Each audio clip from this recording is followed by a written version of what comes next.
Man, it's stinking hot out here. I gotta get a fan. Whoa.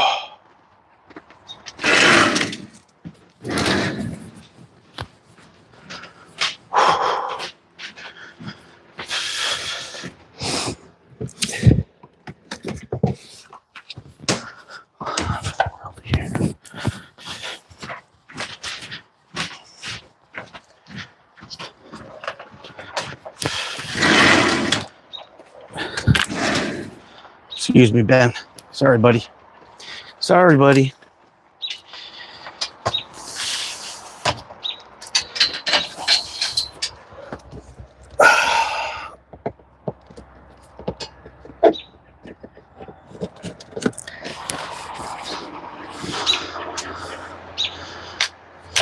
There we go. That might work.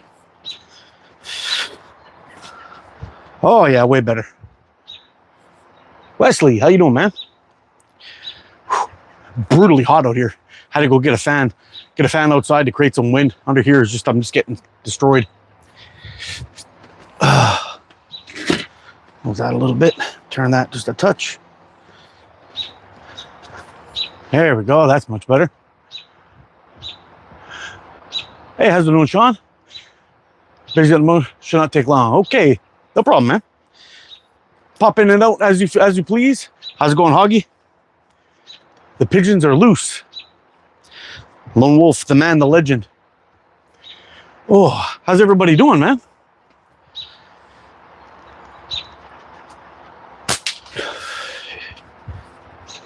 Hey, stopping in for a sec, say hello. Glad you made time to go on an adventure. Yeah, man. Dude, it was crazy. And that knife, bro, anybody who hasn't gotten one of those that actually does have one or bought one, let me tell you, it's absolutely legit. I feather sticked all my fires. It was just I cut my meals with it. I ate my steak with it. It was just like an absolute dream to use. And I brought it home, and it's still shaving sharp.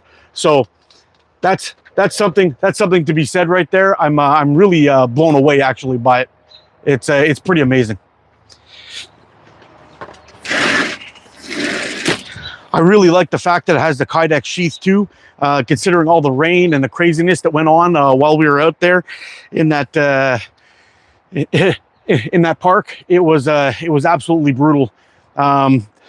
Dealing with tornado warnings and thunderstorms and complete downpours. It was just absolutely nuts. So it was pretty damn cool, man. I can't remember the name of it, to be honest, but it's a Chuck and Steel design from Omega Slings, and they were selling knives for a short time. I think it's like a bushcraft style knife. It's I can't remember the name of it. Maybe Chuck can pop in here real quick and let us know what it was, but freaking incredible.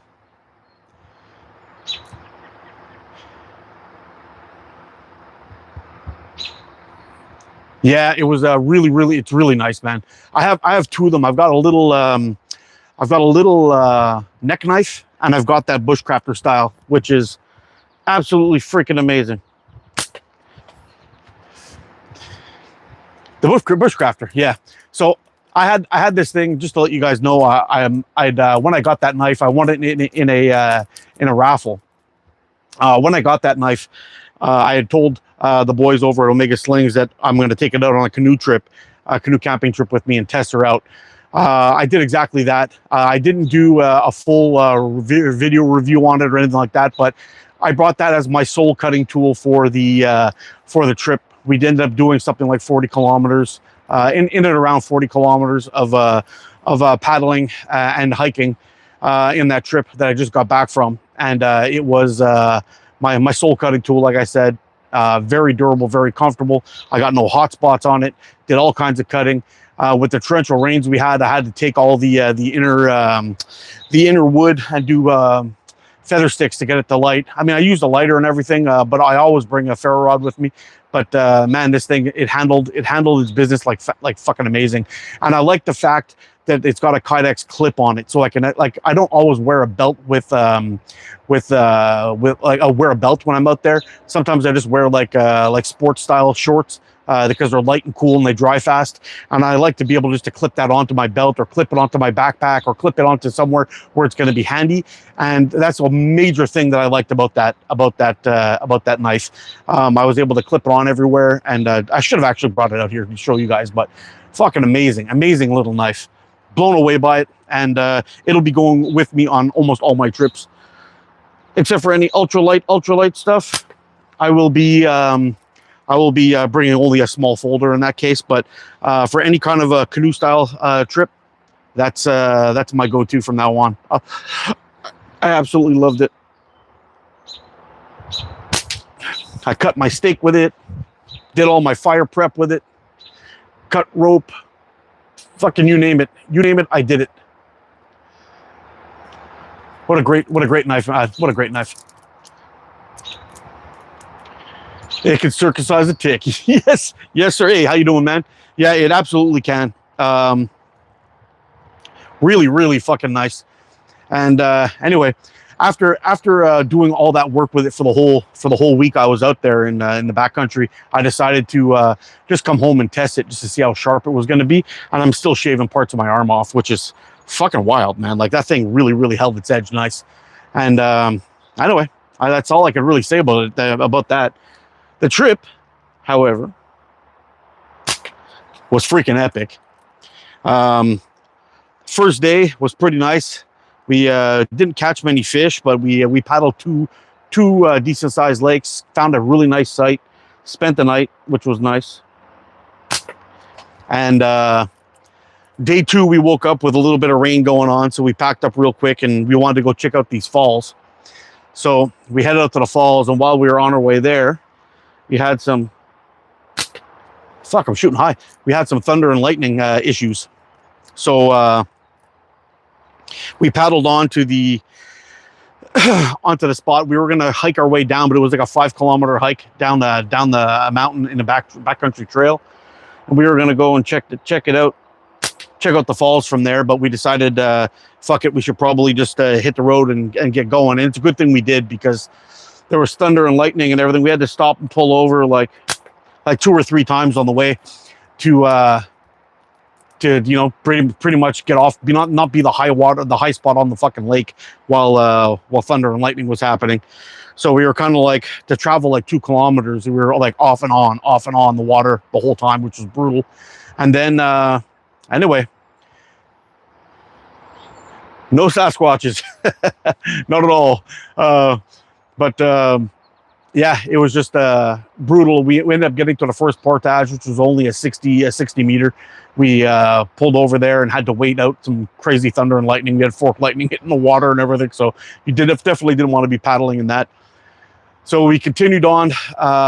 Once it let up a little bit, we paddled real hard to get to the first portage of that day, which was like a 590 meter portage. We single carried every single portage on the trip, which was pretty wild. So for those of you who don't know what a single carry means, is if you're going to be portaging, sometimes you would take your bag and your food and all your other shit, and then you'd go back and grab the canoe and a couple of extras to try to lighten the load going there back and forth.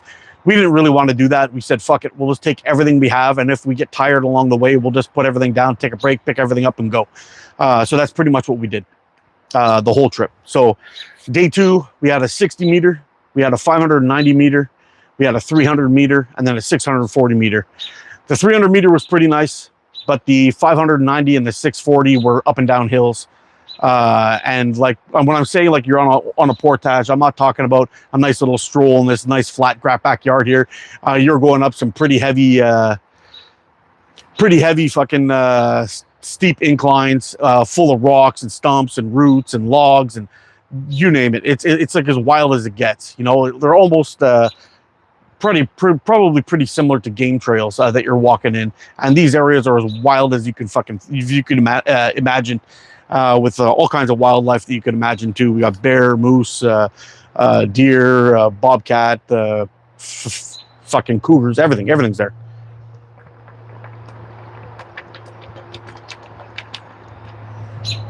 So at the end of the day too, pushing so hard in the rain and all the shit, we ended up doing a little taking a break because we were just exhausted. And keep in mind, the whole time we were out there, it was like 35 degrees, so we were pushing like 100 degrees Fahrenheit the whole day, humid as fuck. Finally, we arrived at our first campsite, which was our second campsite, sorry, which was absolute shit. It was full of fucking carpenter ants. There was ants everywhere. There was no wood. The whole area had been picked clean. No standing deads, nothing that we could take from. And then it's not like that was an option anyway, because by the time we got to our campsite, we were so fucking tired and beat up. We decided around 6 o'clock to start making supper. So we just got our camp set up and we decided to start eating supper. And it was funny because there was a couple of guys from Buffalo, 4 guys from Buffalo that were in a site about 150 meters away from us. And we kept on meeting them on the portages. We were kind of basically following the same route. And these guys, shout out to those dudes, man. You guys were some cool fucking dudes if you ever come across this video. But anyway, we were shooting the shit a little bit. And all of a sudden, there's no cell service there too, by the way. My phone goes off. I get this emergency warning on my phone that a fucking tornado was coming. I'm like, you gotta be fucking kidding me. So I was looking up and the sky's like a little bit cloudy, but mostly blue. I mean, like, it's gotta be around the area or something. We're gonna be fine. Within 10 minutes, it was like fucking nighttime. The rain started coming. The wind started picking up, and I was kind of like, you know what? Normally in a rainstorm, I just go and hop into my hammock. I'm dry, I'm safe, not a problem. But the way the wind was going, I was kind of like, fuck, I don't want to be in an area where I can't see my surroundings in case trees start falling. So we basically stood right out in the middle of our site, and I set up a quick tarp that had a ridge line going across with a couple of prussics, and I staked it right to the ground with a 6-inch spike on each side. And the rain started coming, the wind started picking up, and at one point it got so bad that the wind was blowing and it was ripping the stakes right out of the ground. So Roger and I, who were standing on each end of the tarp trying to stay dry, were standing on the tarp because the pegs just weren't holding anymore, and we were holding on to the top of the tarp, and it was just shaking and blowing like crazy. It was quite an experience. We never saw the tornado touch down, but we definitely got some serious fucking wind out of it, and it was crazy. The rain came down so hard that the whole site had filled up with like 3 inches of water, and it was well above our Crocs, like right, I guess just about ankle deep everywhere. So if we would have been in a tent, we would have been fucked. It was funny though. Just before that started, the guys from Buffalo, they call over. I'm like, hey guys, did you guys get the message? I'm like, oh, I'm just reading it now, man. He's like, I'm like, this is a new one for me. He's like, what do you do? I'm like, well, I guess you could pretty much, bend over, kiss your ass goodbye, or hope the trees don't fucking fall on you, because I'm going to be standing right out in the middle of it until it's over. So it took about 2.5 hours, I guess from 6 o'clock to around 8:30. And then it really started to slow down. So on my Facebook page, I've got a screenshot of the warning, and I got a short video of when it calmed down enough that I didn't have to have 2 hands on the tarp to hold on to it. And it was fucking blowing like that. Yo, what's up, JR? And basically I was able to let go of it and just chill.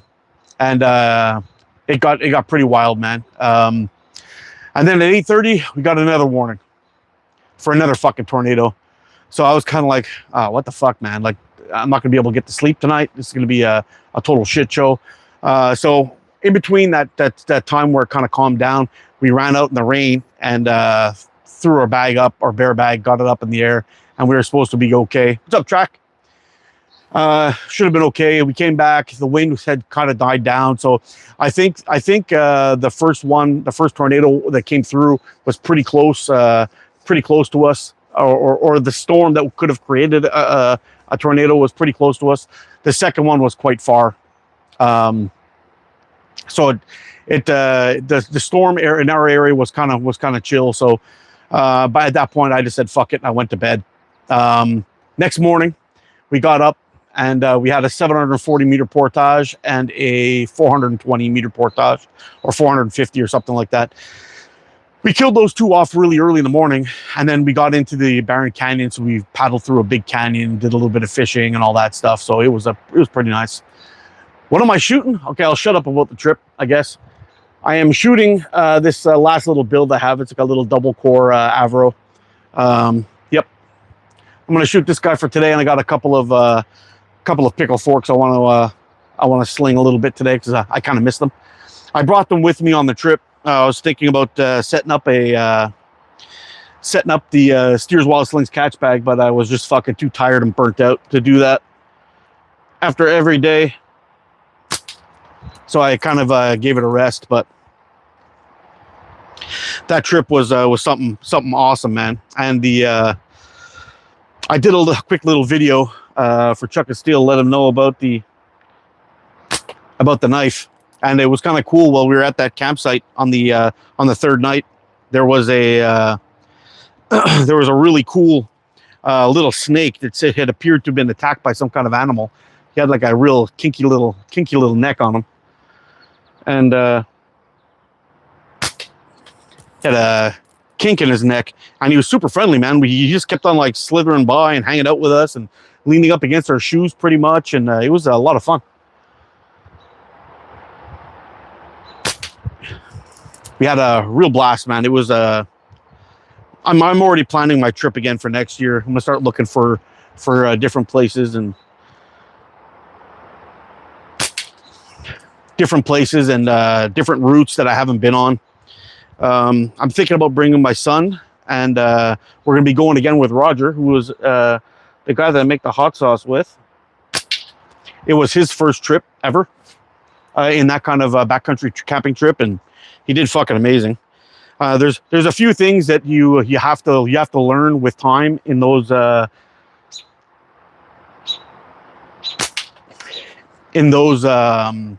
backcountry trips, where slowing down and being methodical about everything that you do is very, very important.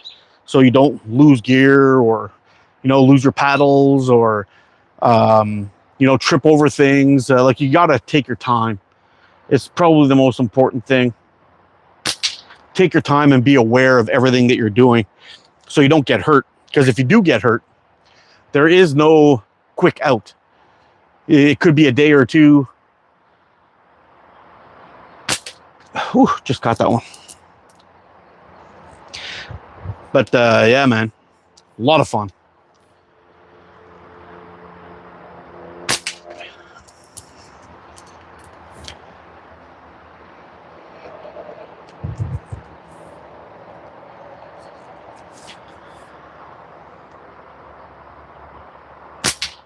Caught some great fish on the last day, man. We were fucking pounding fish all day long, which was awesome. Nice sized bass.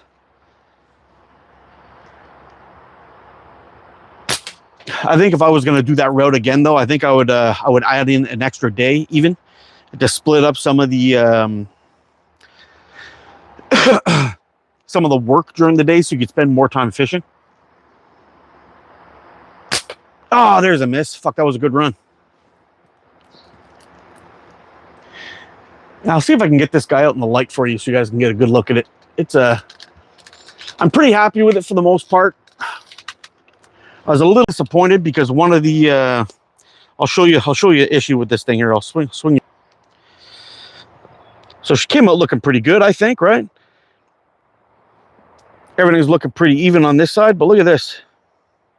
Look at the loop on the bottom. I'm slightly off point. I don't know what the hell happened. This side, fucking good. This side, not so good with the hole.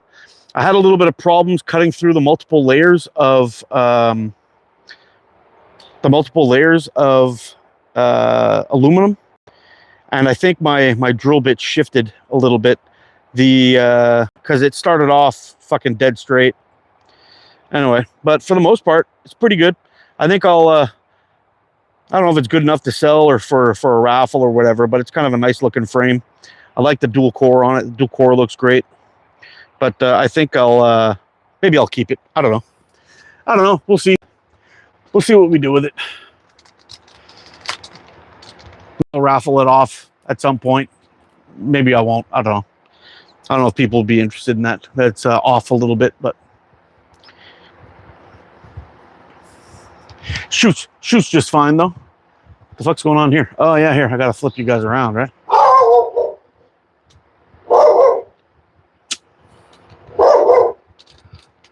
There's Benny doing Benny things.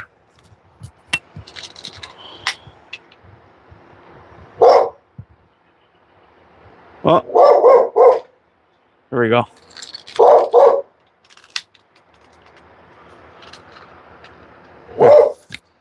Just give me a second there. Hey, come here. Come here.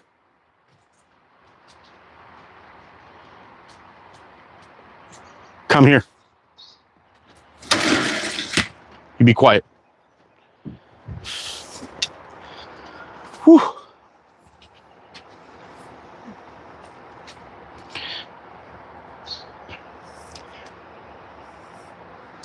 Yeah, so I don't know. We'll see what happens for next year, but I definitely want to get another trip in. Maybe we'll do one, maybe more in August, where the temperature's starting to come down. Benny, shut it.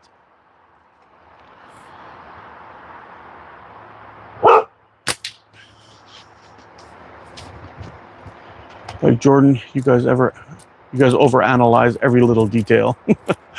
Unfortunately, I do, Coin. I do. When I'm making something, I like it to be perfect, and I get very disappointed when it's not. It's unfortunate, but it is what it is. How you doing there, Brother Coin? Hope you're doing well, my friend.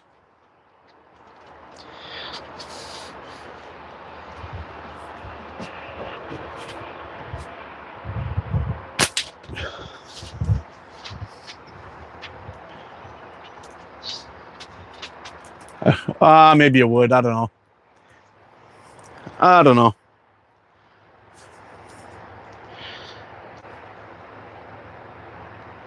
The little teachers matter more than the big. Exactly. Anonymous is on point with that one, let me tell you.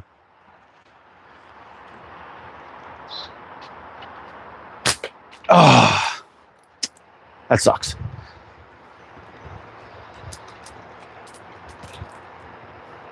Personally, great. Health-wise, still struggling a bit. What's going on, Coin? You have a flu or something? I'm kind of out of the loop these days.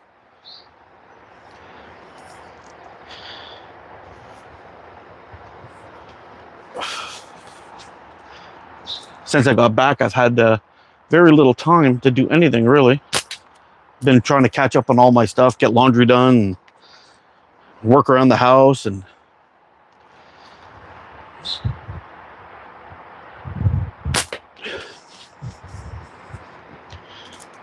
yeah, when I had gotten back from the trip, well, my garden had been kind of dried out a little bit, and I had to put a bunch of work into it to try to get her back up and vibrant and everything. And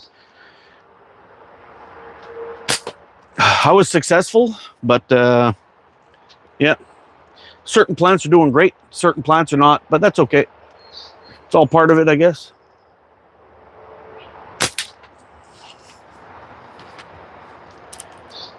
Go back to water polo.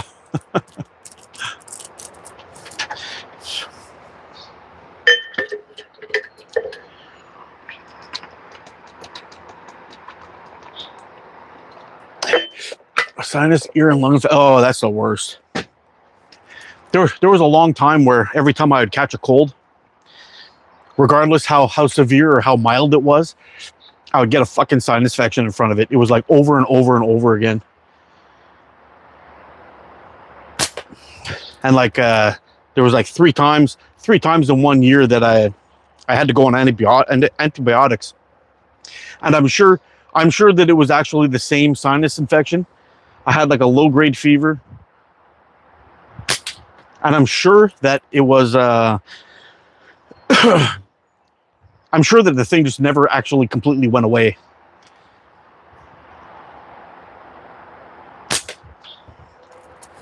And I was just struggling with that thing for like half a year. It was fucking bad.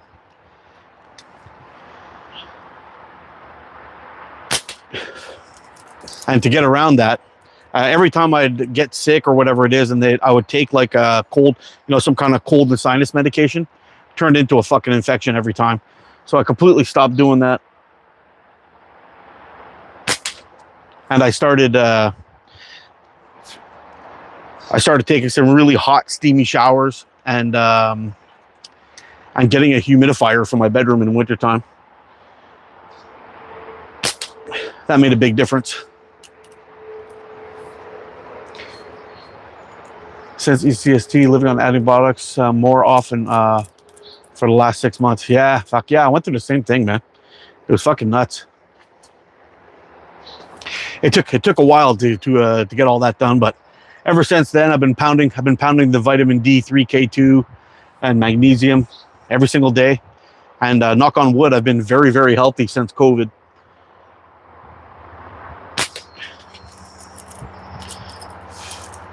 A little bit of zinc in there, in my multivitamin. I don't take it every day. I try to, but sometimes I forget. But and actually getting outside and getting some legit sunshine all helped.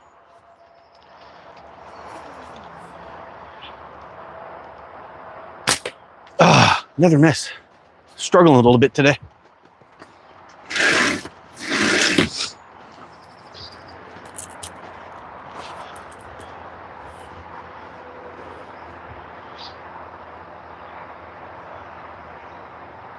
Yo.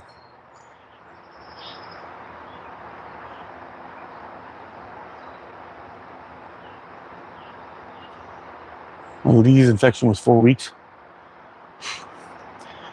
What am I shooting today? I'm shooting this guy. Got this guy going, and I got a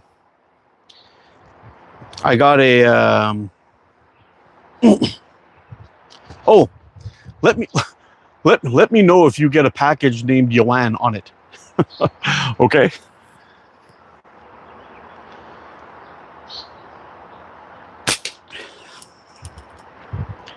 I made a bit of a mistake, and we'll see how that goes.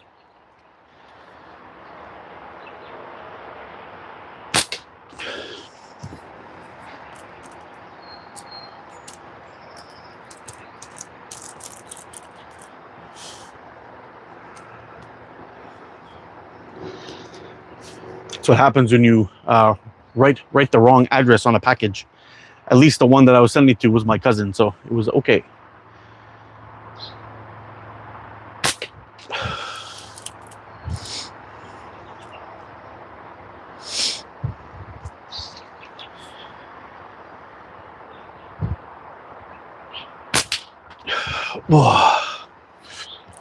I would be shooting that today if I had an Avro. Blink, blink, blink, nudge, nudge. Oh, don't worry, it's coming.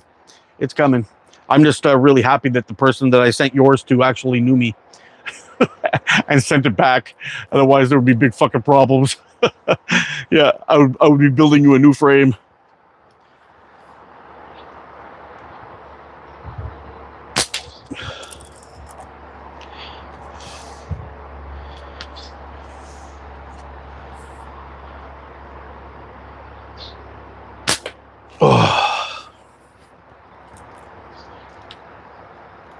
Hello, all good folk.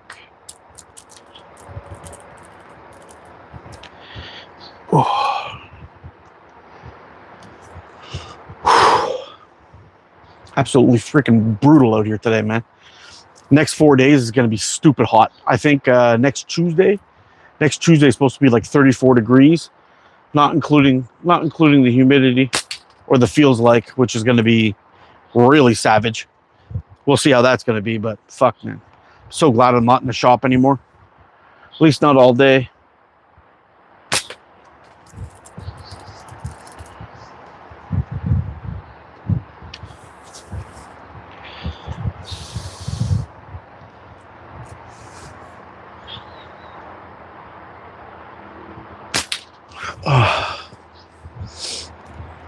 I'll be on the lookout for from this package.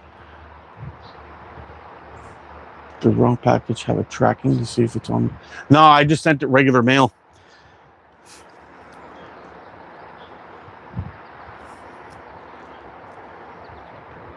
This time out, it will be going out tracking and super speed.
Oh, that's a dirty miss.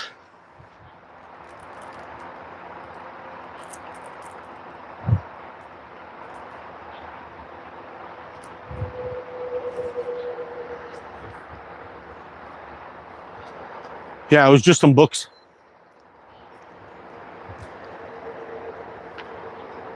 I'm sick and tired of being sick and tired. Yeah, man, I hope you recuperate faster, buddy.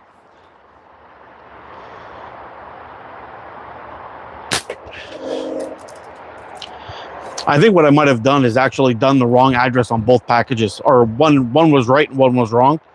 But I don't know. I don't know what the fuck I did. I was in such a hurry to trying to get everything done before I left. I think I put your name with my cousin's address. I don't know. We'll see. I haven't spoken to him in a bit, but the first one that he got sent back while I was gone, and had the wrong name on it, so he did like a return to sender, but it was me, and it returned the day before I got back. So we'll see what happens there. Anyway, I'll get that. Your package will be coming very soon. I'm gonna hit up Pure later tomorrow right after work and just get it sent over. It's right around the corner from my house, so it'll be fast.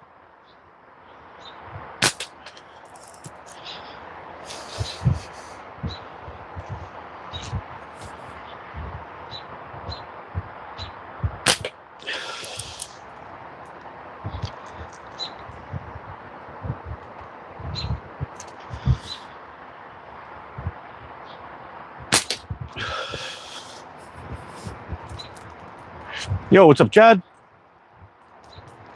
Oh, Playboys. Yeah, I like the vintage stuff, you know? There's nothing like a black and white bush to get you going.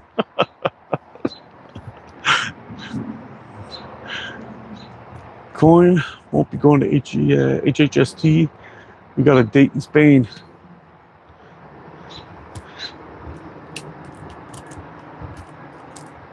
The next weekend. Oh, shit.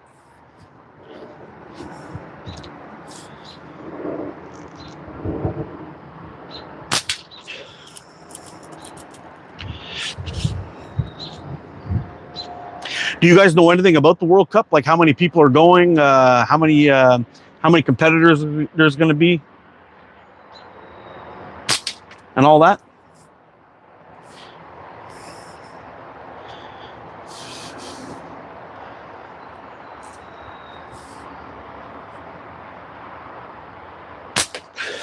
I'm curious what the prizes are going to be. Yo, what's up, Leon?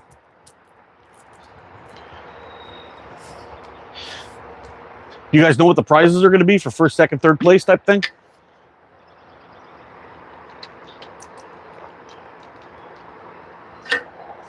Mm.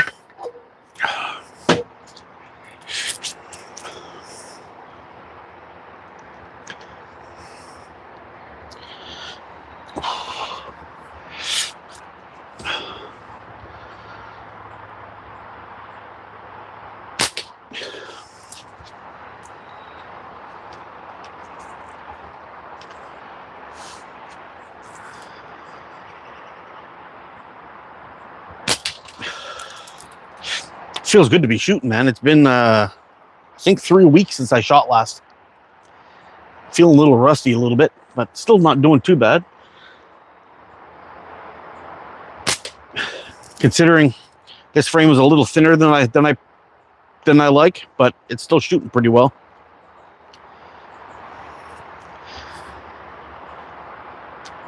Uh-oh. Look at that. Boo, that sucks. That sucks. How many brand new band set too? How the fuck did that happen? Did you hear it? Did you pick up the sound where you go tick?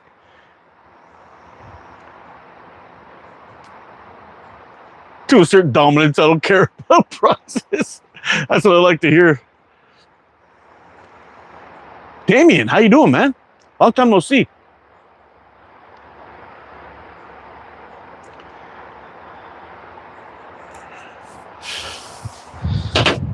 Well, I guess that's that. Hey, we're going,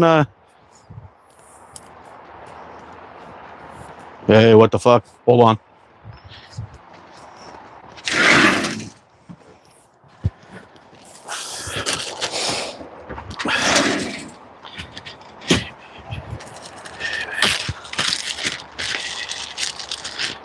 All right. Now, this has been a while.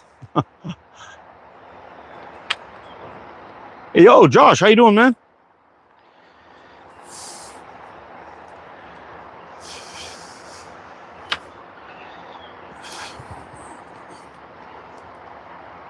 All right, busting out the pickle. Got the planchette out. Having a little fun with this guy. Now, it's been a minute since I shot this thing too, man. I don't know how well it's going to be or how well we're going to do, but I actually brought them on the trip with me and never ended up shooting them. But I managed to get the Harrogate comp 8th overall. Nice. But to get some. All right, let's see. Let's see how we do here.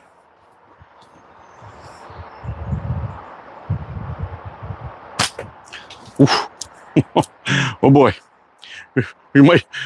This might be a rough afternoon, guys. I was really not expecting those bands to pop like that so early in the game.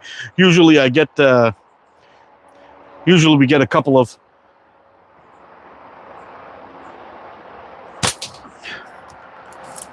So I hit that small one, and I was aiming at the big one down at the bottom. So we've got some fucking work to do. Yeah, usually they last much longer than that. Oh, there we go. That's feeling better. Anybody watch that UFC last night? So I got a bit of a late start this morning. I was up pretty late.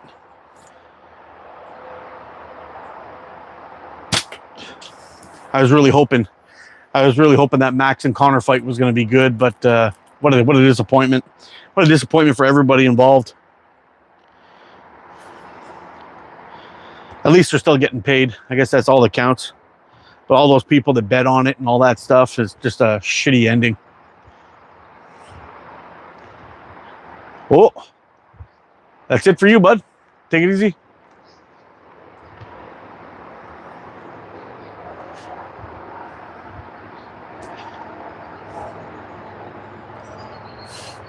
Joseph, how's it going, man?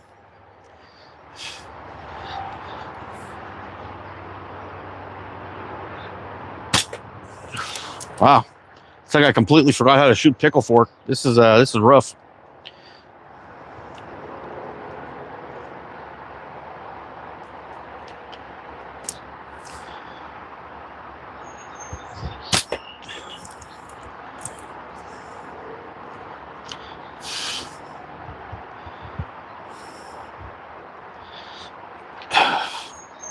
I got so many videos I got to do too, man. I'm so backed up.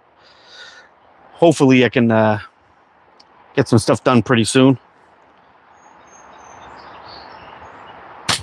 and appease the gods of the algorithm. Hopefully we can get the channel back on track a little bit. But missing some days and taking some times off doesn't really help much, but I don't know, it is what it is.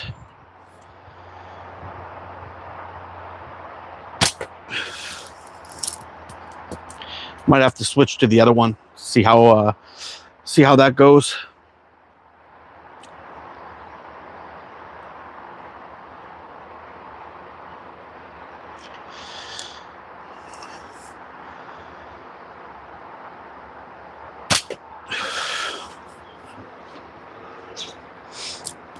I need to find an indoor place to plank.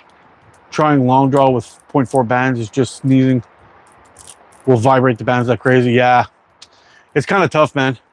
It's kind of tough when you're trying to shoot and you got these really, really light bands. It doesn't take much of a breeze to get them to start vibrating,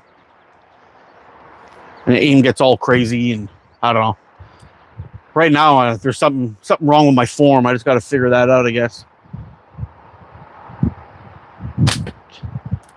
At least now I'm starting to shoot a little bit on the lower side. It's pretty good because I was shooting high and left in the beginning, which is crazy. I never ever shoot high and left. I don't even know what the hell I was doing wrong. Now I'm just shooting pretty much straight, but right under the target. So I think I can drop my elbow a little bit, and that should lift up my shot a tiny little bit, like right here. No, not too much.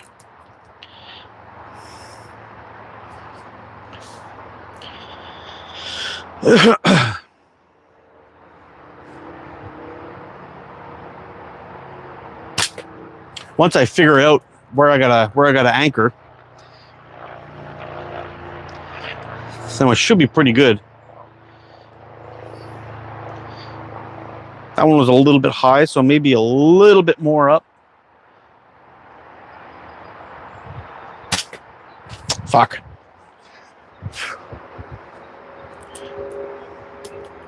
Party time. So we'll see what's up coming up into the in the next couple weeks. I'm going to try to really focus on the channel a little bit, get some more videos out, do a couple more lives after work.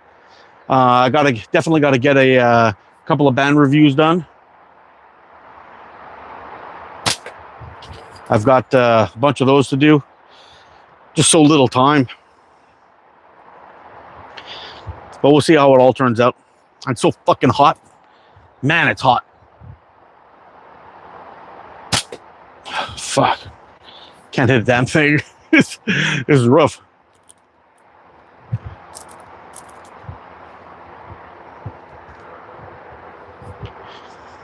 Yeah, it'll be pretty sweet. You know, that would be my my dream if I was able to get a nice chunk of land, with a big barn in it, and I would. Oh shit! I almost got hit there. I would set up a shooting range inside the barn for my bow and for my slingshots. Just targets everywhere. There we go. Yay! We got one finally. That would be freaking awesome.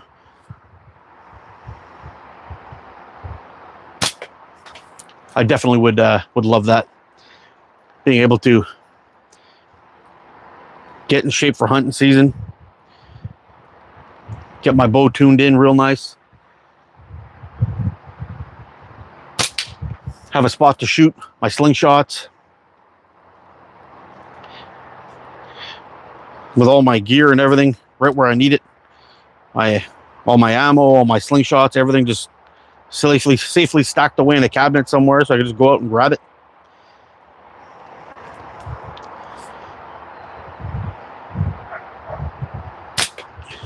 It would be a lot of fun.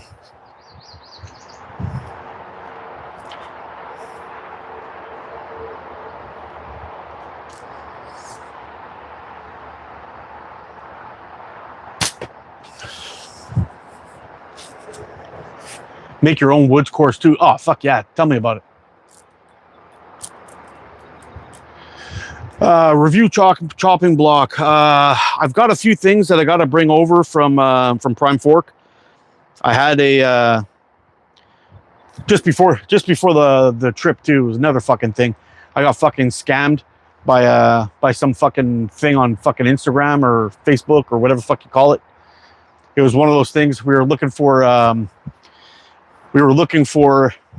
high protein recipes for my son for working out and stuff. And I saw this thing, so I signed up for it. It was like $10 to get you started. And don't worry, we're going to let you know when you're coming close, so you can cancel if you want to. Never got a fucking email, nothing. And then they charged me $145 fucking dollars for 1 month. They refused to cancel it. They refused to return my money. And they were supposed to cancel it. And anyway, it was a big back and forth.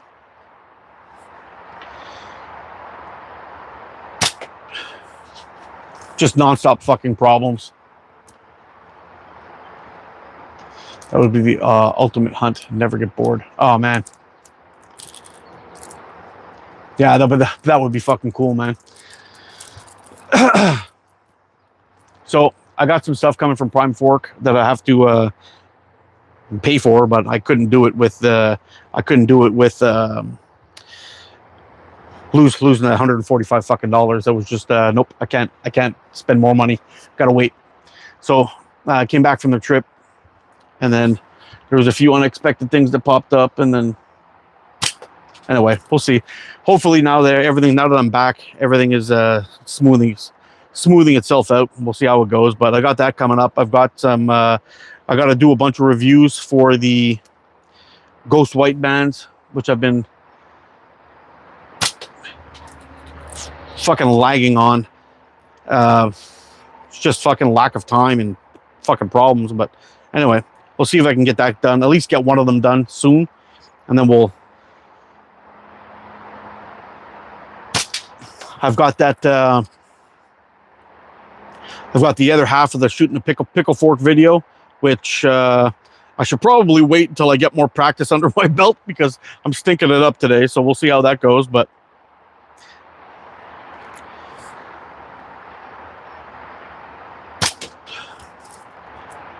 once we get that all figured out and dialed in, we can get back into that. And there's a few other things. I want to do a video of the S-Nix. I've got a few other ones that I want to do a review of. But I was hoping to do like a slinging one pot meal series, like the grill and slinger, but out in the woods. But that's not been working out. The bugs are so fucking bad, and the ticks are horrible this year. I don't want to be running around in the woods. If I've gotten like 12 or 13 on me in my backyard, I don't even want to think about what it's going to be like. Long dog catapults. How you doing, man? I don't even want to think about what it would be like to go out into the bush with the fucking ticks the way they are this year. I'm just not interested. You go far north, you're good, but out here, nope.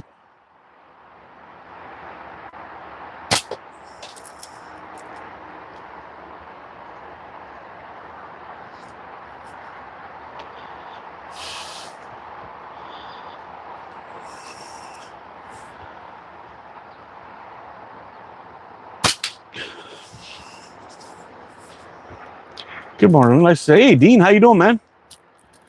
I'm still here, standing up straight, still alive. It's pretty good news.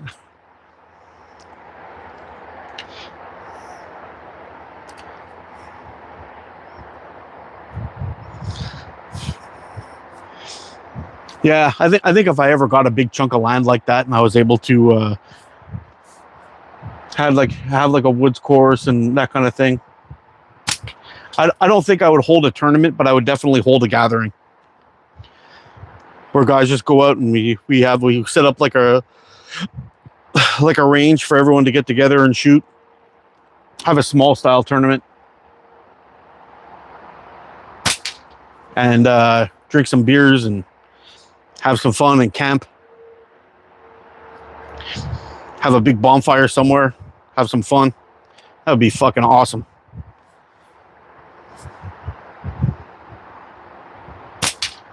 Be able to have all the boys together, just cooking meat and shooting slings, and oh man, it would be fun.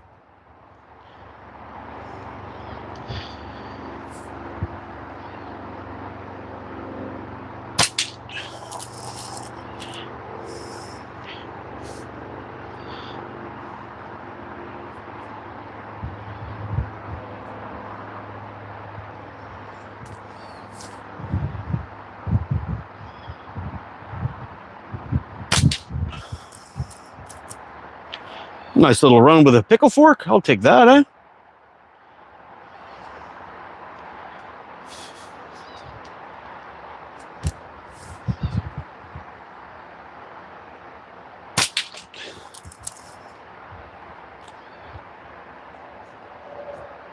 Tell you what, this Ghost White though, it shoots really nice. I like it. It's a really good band. I know I've done a bunch of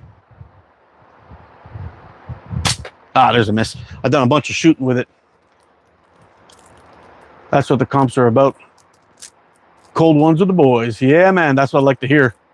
Bet you that's fun. Bet you that's fun. I've never been to a competition or a tournament of any kind, really. Well, in slingshots, I mean. But it wouldn't be nice to experience that someday soon.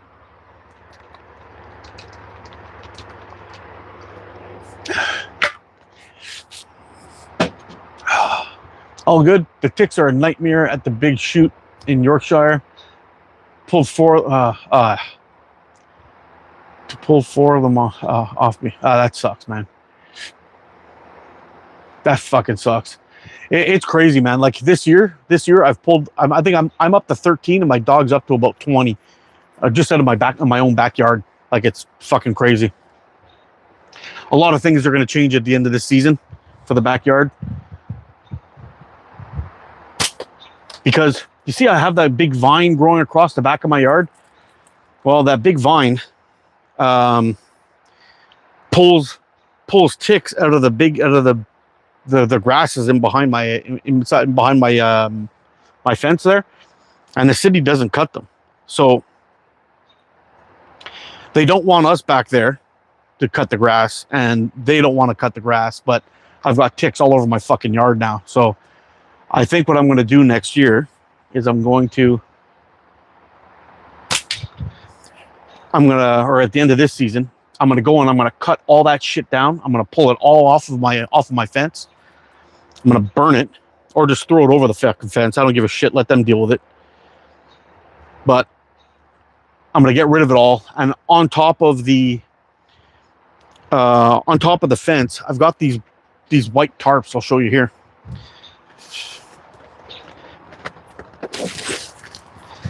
I got a bunch of these white poly tarps,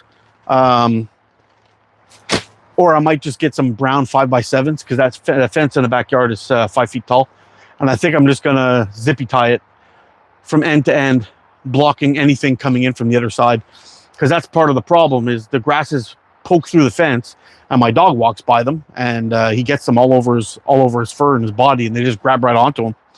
So I want to get that. I want to get that all covered up and put away. And that way I don't have to worry about that coming in here. Now, there's still the ticks that are going to be coming in off of animals like rabbits and rodents. And I think I got a plan for those too. I found these things. They're like these little tubes with permethrin in them. And apparently, the mice will take those that cotton stuff with the permethrin and put it into their dens. Now, it apparently doesn't harm the mice, but it will kill the ticks that's on them or around them. And it'll probably actually help the mice's life as well. But I think that's what I want to do is get a couple of those tubes, spread them around, let the rodents take the cotton, move it around, that kind of thing. And then at the same time, block off the back of that fence and see if we can control it. If not, if that doesn't work, I got to convince my wife to let me get chickens. and we'll have them tractor around the backyard and picking those little fuckers up.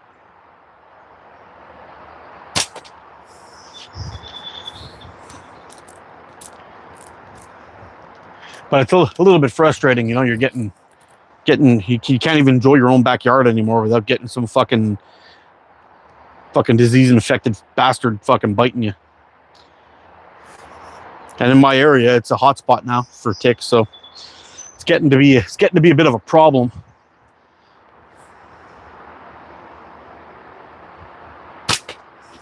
But I wouldn't mind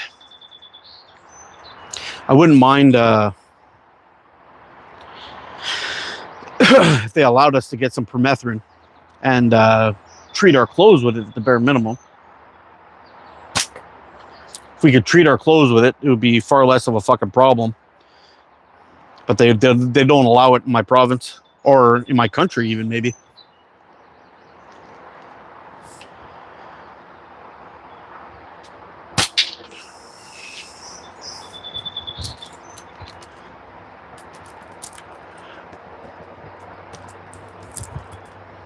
Gotta run. Good to catch up with a lot. Yeah, take it easy, Coin. Hope you feel better soon, bro. The wife has been pecking my head about getting chickens, but they'd soon trash our small garden. You think so? You think they'd be tearing up the grass and everything? If you had them on a tractor, just kind of them roaming around, picking up all the bugs? I think maybe if you keep moving enough, you don't have to worry about it too much. I would just be concerned that Benny would try to eat them. That would be my big concern. He's got a pretty healthy prey drive in him.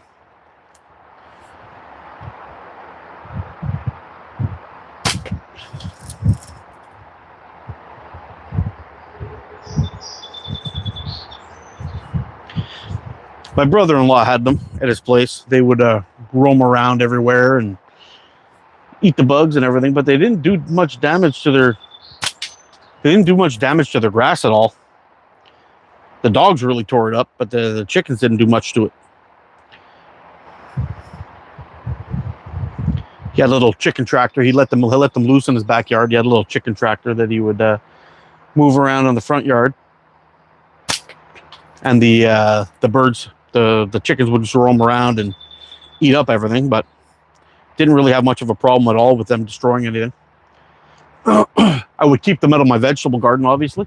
I'd have to put a little fence around it or something, but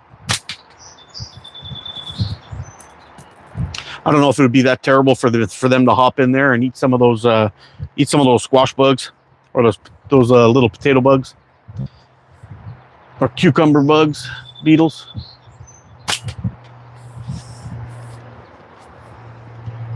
They rip everything up. Yeah.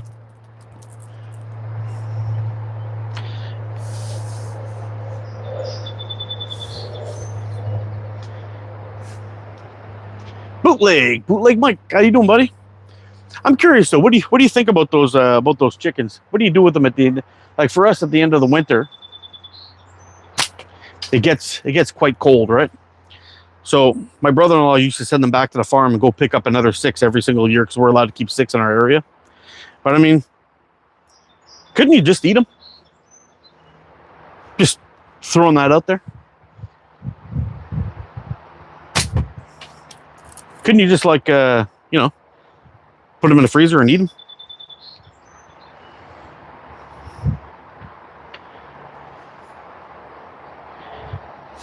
I know they're not meat chickens. I think they use a different species for that, but for eggs. But I'd imagine they wouldn't be bad to eat.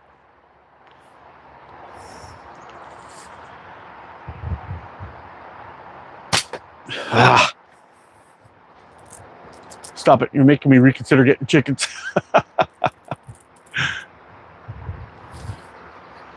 I do that with wood pigeons. Oh, is that right?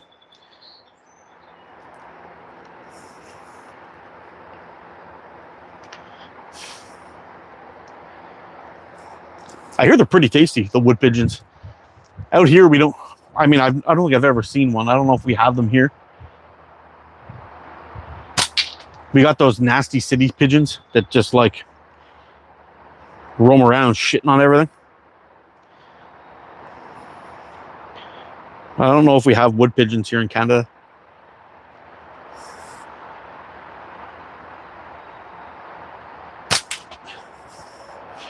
Yeah.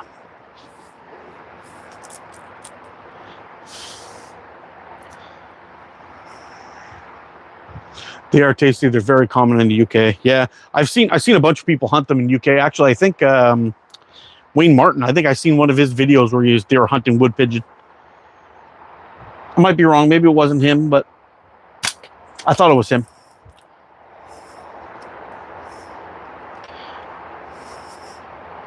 He might have been taking them out with a catapult too, or slingshot.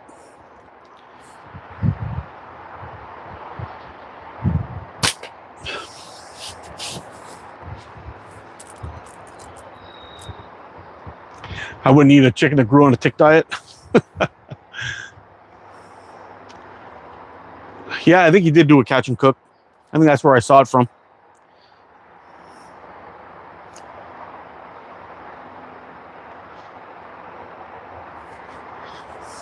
I wonder if that would be an issue, though. If a chicken had eaten... I mean, in the wild, they're bug eaters, right? They're opportunists, actually. They'll eat a little bit of vegetation. They'll eat a bit of bugs. They'll eat worms. They'll eat mice. They're like fucking savages, those little things. Tiny little dinosaurs. But I don't know if they gobbled up a couple of ticks, if that would be a problem at all, or if their digestive system just takes care of any kind of pathogen that they may ingest. That'd be an interesting thing to look into.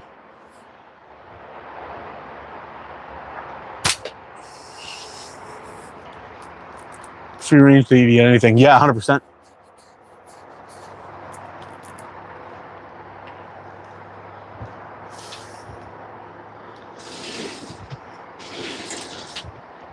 How you doing there, Ben?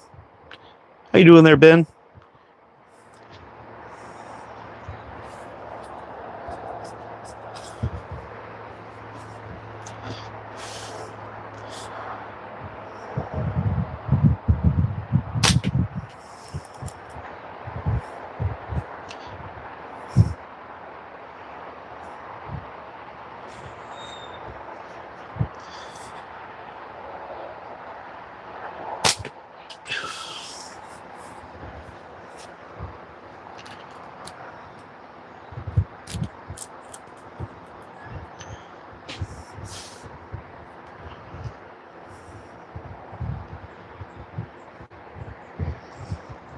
I don't know. It would be interesting. It would be interesting to see if you could actually just eat those things and call them good. So you do your whole season, you get your eggs, then you fill your freezer with chicken.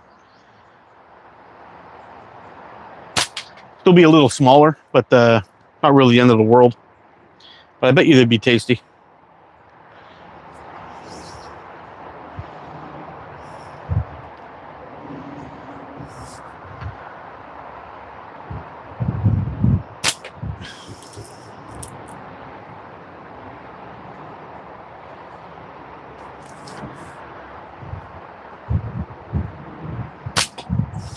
How the fuck did I miss that?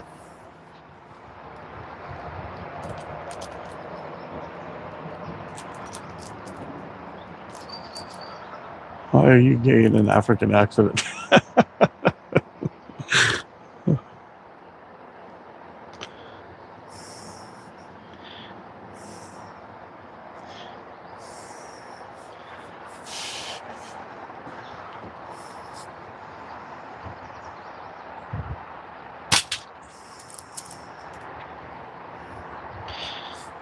I kind of want to try to see if I can get one of those squirrel balls.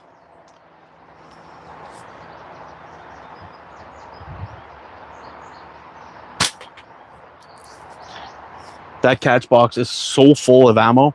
I think that's going to be one of the priorities of today, is just reaching in there and emptying it out. I've got probably somewhere around 7,000 shots in there.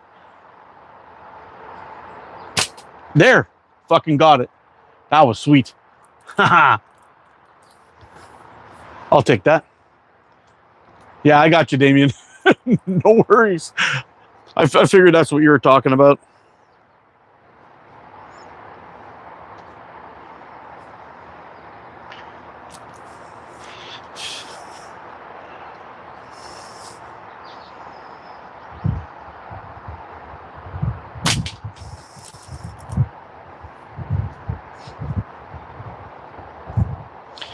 Yeah, you know, I accept all people here for the most part.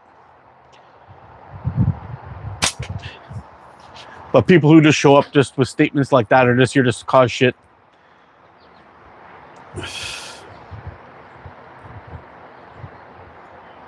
Seems to be pretty good. It's been a while since I had a troll, considering I can't get anybody to watch my shit anymore. So you're welcome, my friend.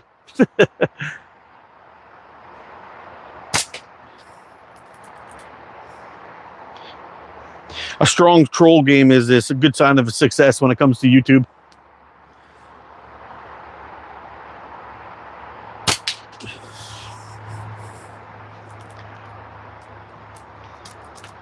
You like causing mayhem?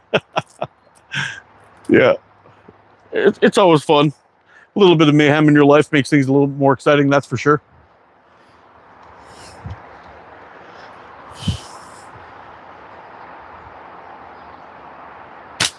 Oh.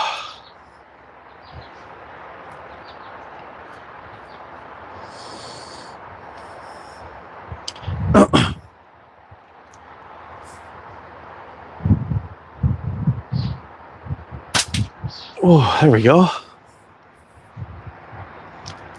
I got my shooting space set up at the new place. How is the new place, Leon? I know a while back you had mentioned that you were on the move.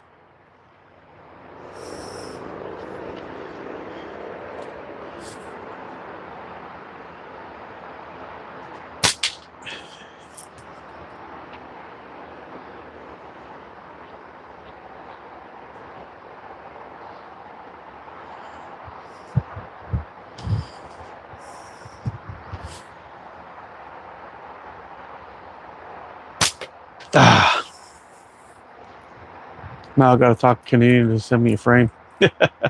Yeah, this Canadian will help you out. This Canadian's really broke at the moment. We'll get her done though, Leon. Don't worry about it, buddy.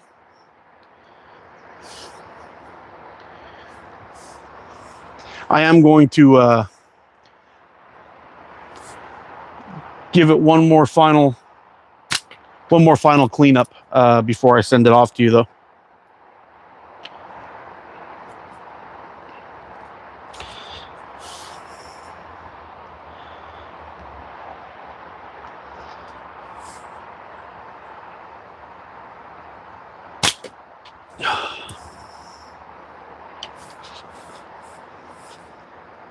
I love the new place. I'll send you a pic of a closet neighbor, the closest neighbor. Oh, really? They're you got a good amount of space.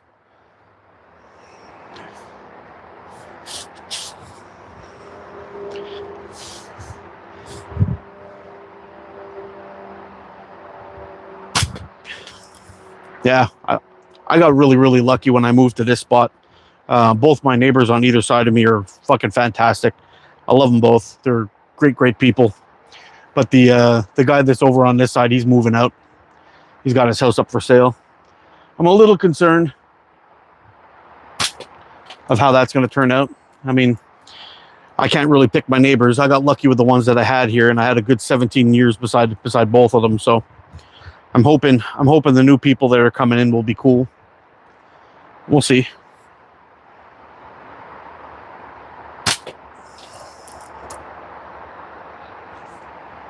Oh, Benny's got his eyes peeled.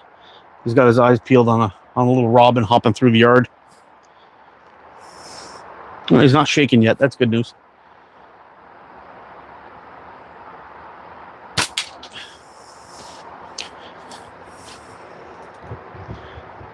Oh, your old neighbor was a rat? That sucks. Yeah, I was very lucky with my neighbors. I mean, you can't ask for nicer people. Yeah.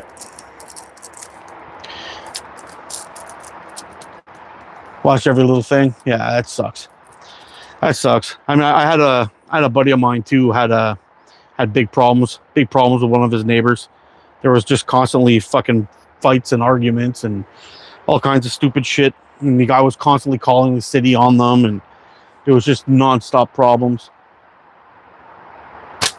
When the guy used to use this the snowblower, he would blow the snow into my buddy's yard and just hit his house with it. Like, just doesn't give a fuck.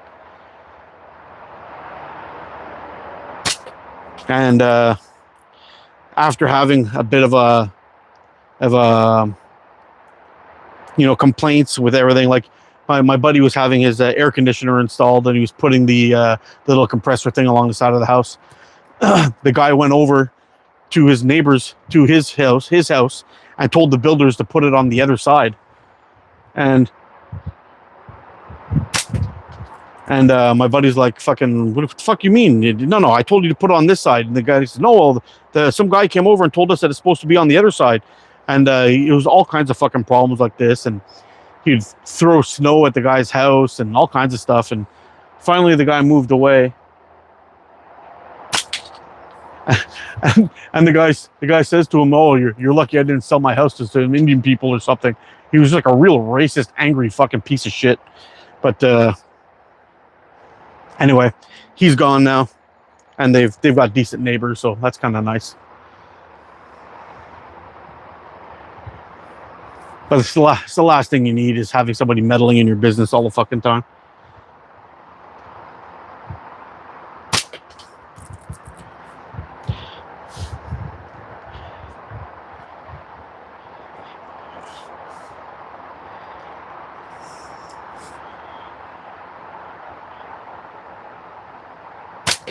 They also the same guy had when they were putting up a fence.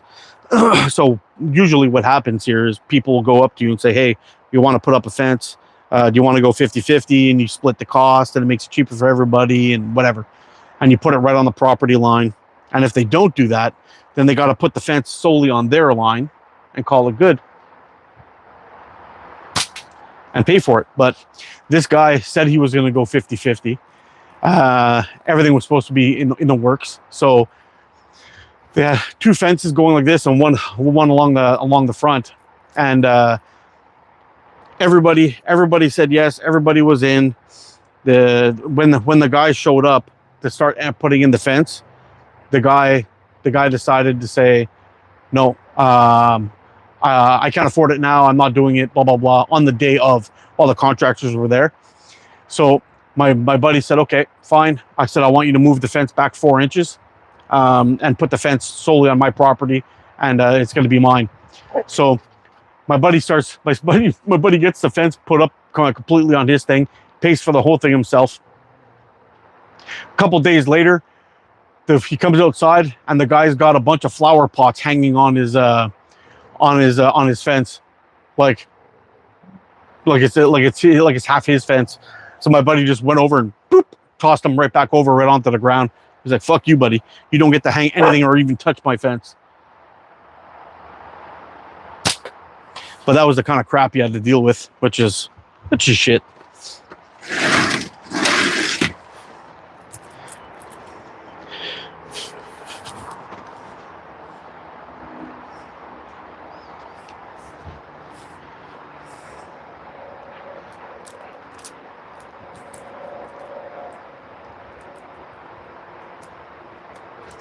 We've got a neighbor that has episodes if he drinks or does drugs. We got accused of shooting his car? Really? That's wild. My neighbor tried claiming trees on our side of the property line even after the survey was there. Unbelievable. Yeah, the guy just didn't give a shit, man. He didn't give a shit, and he was just like, fuck you, I don't care.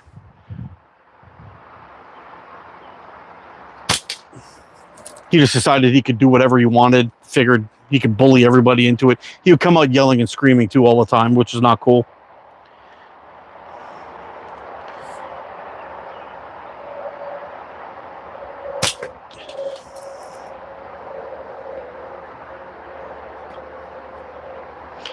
You know, if the kids were playing ball or something like that in the backyard and the ball went over the fence, he would just take it and throw it in the garbage. He wouldn't throw it back over the fence.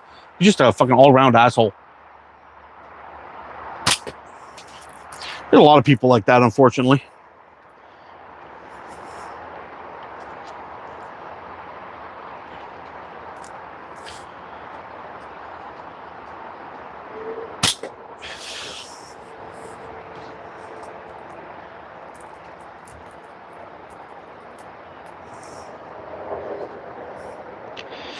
But can you imagine, like, the contractors are there, you know, you're taking a $2,000 fence and you're splitting it 50-50, and then all of a sudden you've got like an extra $1,000 expense that you haven't saved for because your neighbor decided, nah, I'm not doing it, fuck you. And now you got to head on over to the bank and get that paid, and they're already setting up the fence on one side and the back, and the other neighbors over there have all done it. So he kind of screwed everybody over.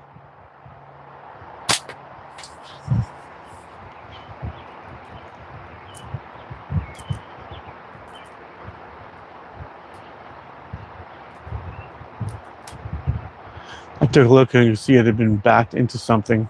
Even had an old mismatched touch-up paint and all. Oh, fucking unbelievable.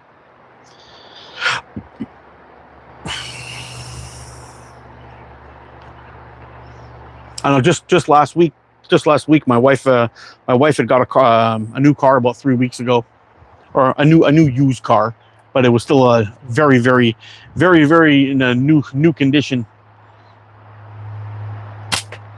And she drove her car to work, and some fucking douchebag downtown Montreal drove his car right into her car and the person parked behind her, and just left the scene. Drove away. So hit and run, and cops aren't really investigating it. Nothing's really happening. Just kind of like, claim it on your insurance. It's fine. Don't worry about it. Kind of ridiculous, if you ask me, but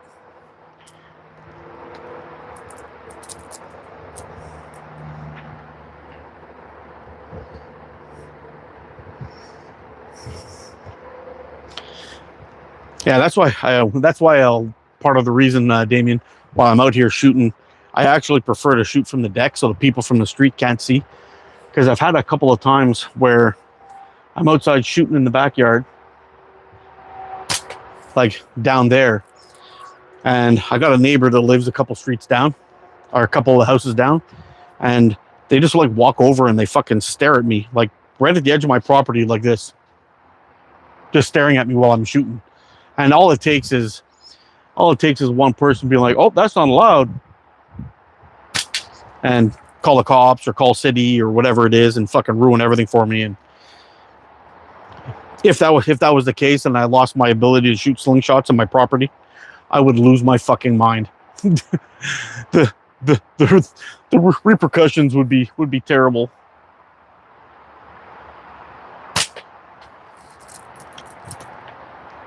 There would be no forgiveness.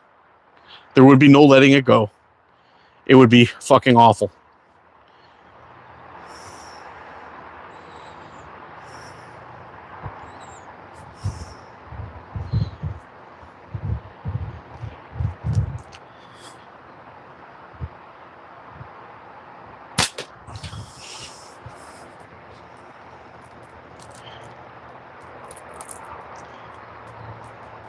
And some people can be hella rude and disrespectful. I agreed, especially neighbors.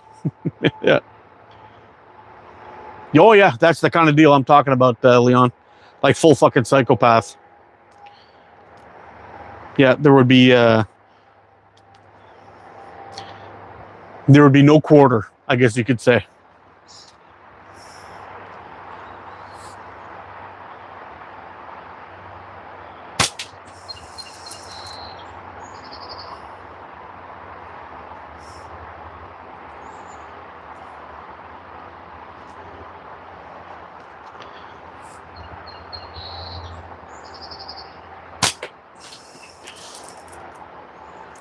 I'm not out here doing anything wrong. I'm not shooting things that I shouldn't be shooting. I'm not exploding things in the yard. I'm just out here plinking, having fun, talking to my buds on YouTube.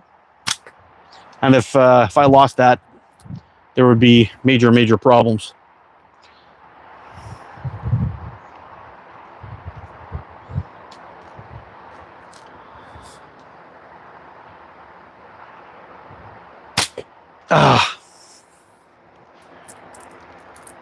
Both my next door neighbors are right. Yeah, mine too, man. Mine too. Going to have to join you on a live one of these. Yeah, Leon, we should do it. We should plan it for next weekend. What do you think of that? Your channel, my channel, doesn't matter either way. But I'd love to have you on the channel again. It's been a minute. We should definitely do it.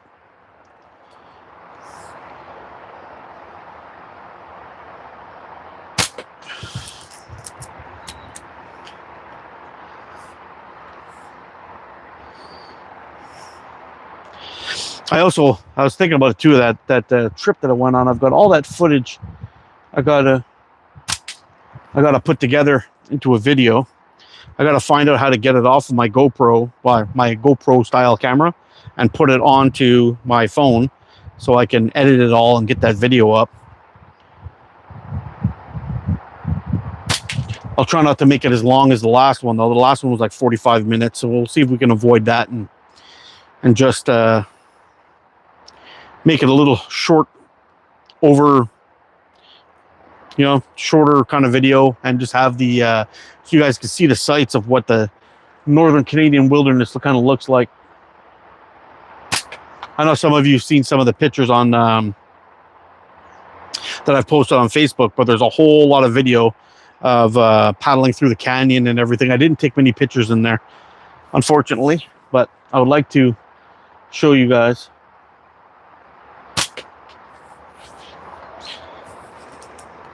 I'd often see set up a catch bag in front of the passers-by to stop and chat. Never had any complaints till this cycle moved in. What kind of video editing? I use Keen Master. Out of all the ones I've tried, Scorgan. Out of all the ones I've tried, from like PC versions to whatever, this one is the fastest and easiest I've ever used. I can use it on the phone. It imports the video. You can trim everything. You got cool. All of it works great. I love it. For me, it's the best I've ever used, and I've been using it now for a bunch of years. And I do have to pay for it every year, which kind of sucks. It's like $30 or something. But I mean, YouTube covers it, so the money I make from my channel will cover the. It'll cover the. It'll cover the subscription, so I don't really care. It's not like it's coming out of my pocket or anything, which is kind of nice. So YouTube takes care of that. It feeds itself, I guess. Which is pretty good. But Keen Master, it's a great software. It's got a whole bunch of different options you could use to get a video up and running.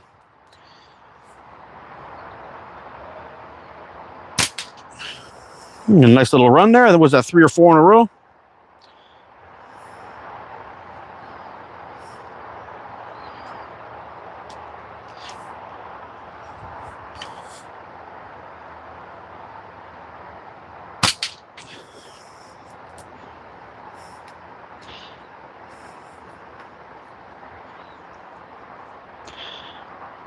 And when I'm doing a live alone, I'm able to use these.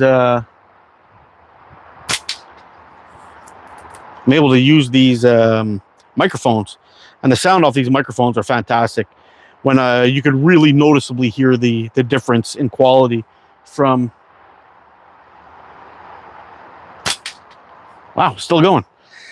You can really notice a difference in quality with these guys, and the brand is Hollyland. Hollyland, and it has a little thing you plug into the bottom of it. It's got noise canceling on it and everything. And not enough to make a flip.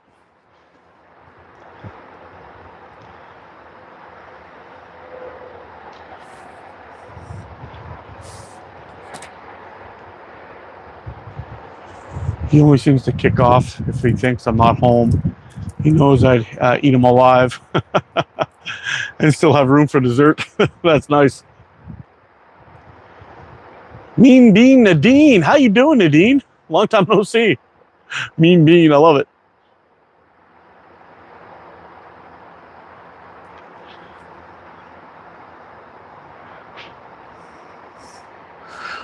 Yeah, the cool thing I think the coolest thing I like about Keen Master is like, do you have like the standard amounts that you can get? But once you've paid for the app, you can go on to the Keen Master store, and there's so many different options that you could pick from. Different transitions and all kinds of stuff. It's just like, there seems to be like an endless list of stuff you could use. They also got some music and different things you could add to your videos. And I've pretty much stopped using music in my videos. I've had a bunch of problems with one company. I used to use Ben Sound a lot for my videos, and one of their songs sounds like a song from another company, and they've hit me with a copyright like 5 fucking times for the same song. I always contest it. I always win, but every time that happens, I end up losing revenue from that. And there's a part of me that's kind of like, most of your views come within the first, say, 72 hours of a video being released.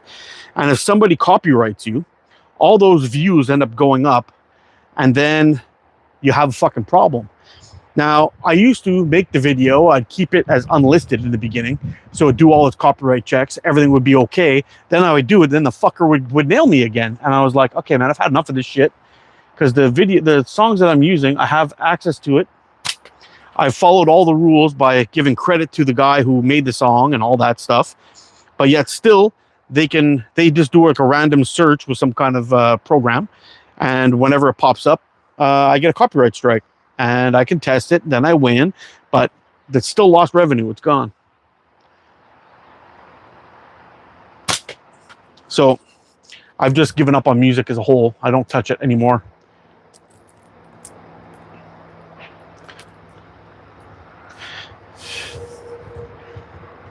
Yeah, John's still here. Wow.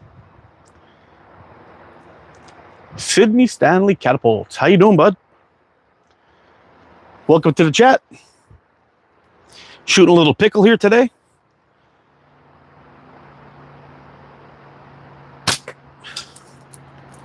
Sometimes well, sometimes not so well. Seems to be the thing today. I think I probably missed like my first 20 shots with this thing today. I just could not get it on point, but I've had a couple nice runs. I think the last one was around 7 hits in a row on that 40, which is kind of cool, especially for pickle fork. That's like a 12 or a 13 for me shooting on short draw.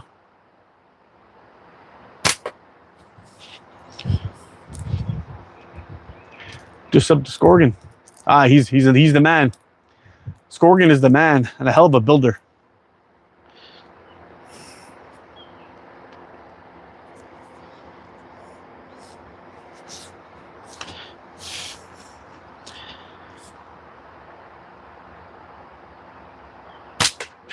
There we go.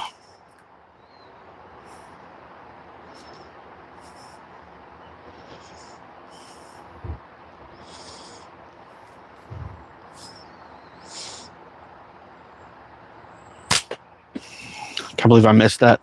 Everything felt good about that shot.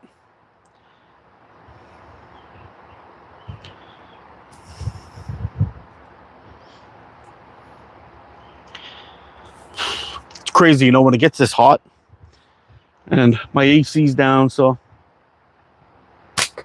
I've been blasting myself with fans. I got fans all over the house trying to keep you cool. But it's amazing how much water that absorbs from your body when you're out here sweating your balls off all day long. I've been pounding the electrolytes, trying to stay on top of it, drinking a shit ton of water, but it's rough, man.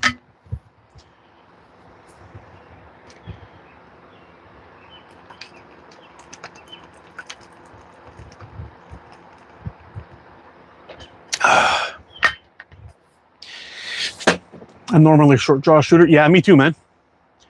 Yeah, some games of horse. Yeah, that'd be fun.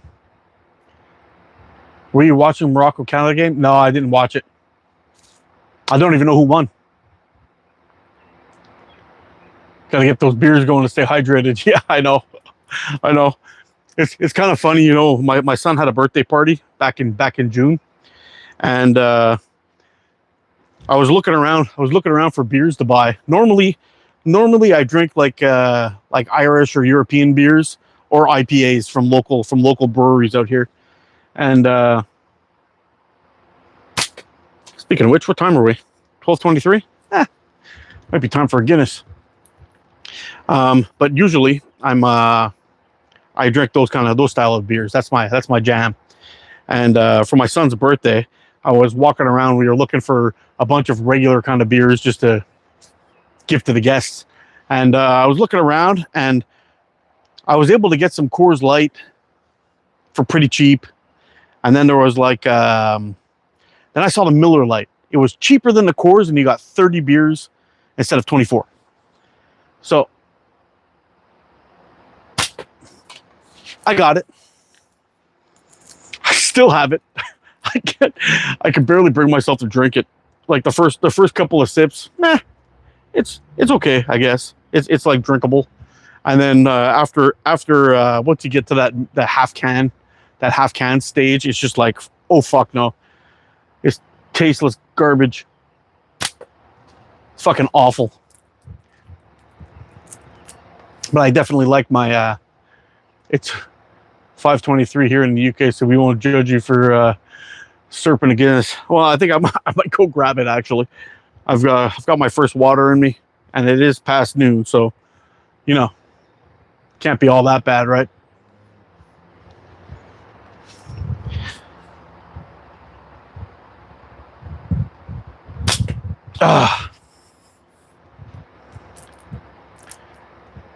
I drink the wet kind. Yeah, the wet and cold kind. It's the best ones.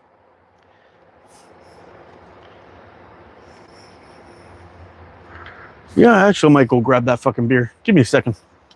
Thinking about it now. Nice and cold in that fridge.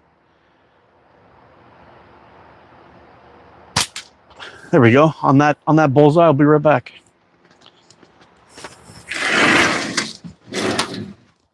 Oh.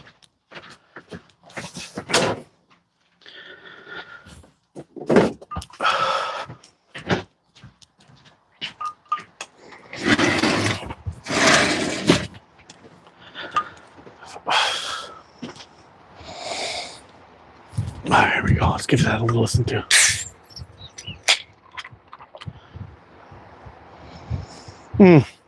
That's good. Now I don't know if I could show this on the camera, or they'll take my monetization away from me. But whatever, I'll just do a little bit of this.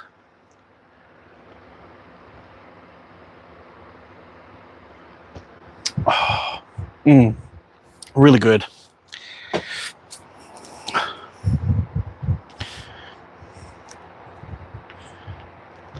And the good thing about drinking a noon beer is that someplace, it's happy hour. So to all those people who live at someplace, I'm with you, bro. And cheers.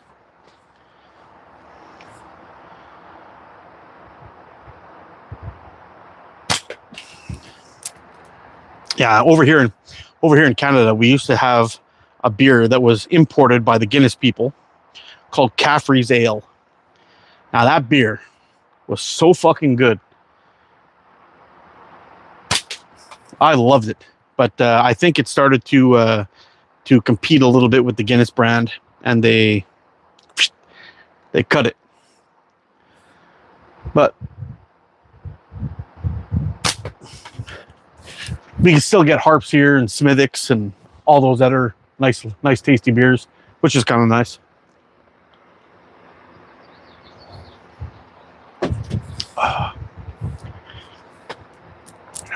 So that's good. But also here in the Montreal area, we've got a lot of these. We got a lot of these small microbreweries all over the place. One of them, it's actually really close to my work, called Four Origins, and they've got some amazing beers. Called one of my favorites is called Ironworks, and it's kind of neat because I'm in the steel industry, and the area that they're talking about is the historical steel industry in my area, which is really fucking cool. And man, that beer, the Ironworks beer, is fucking amazing. And I got another one. It's really close to my house called oh, actually I probably shouldn't say it, but I got a microbrewery that's pretty close to my house that's quite good, and I pop in there. It's kind of neat because they have these little tasters that you can pick up. So they give you like a 5-ounce beer, but they give you 4 of them, of samplers you could taste, and you just drink those back. You choose them off of a giant menu. They've got something like 25 different beers that they make. You just choose the ones that you like, and you buy them. And after you've tasted them and you know you like them or you dislike them, you mark down that name and you just go to town on them after. The only thing that sucks about that place, though, is they don't have a kitchen. They definitely should get a kitchen, because being able to sip a couple of delicious beers while at the same time pounding back some chicken wings is always a good thing.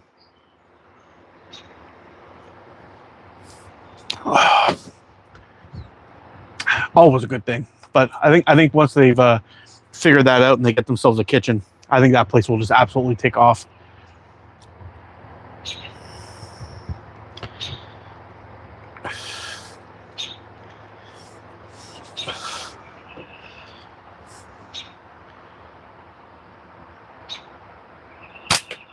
Oh, I just caught the edge of that one.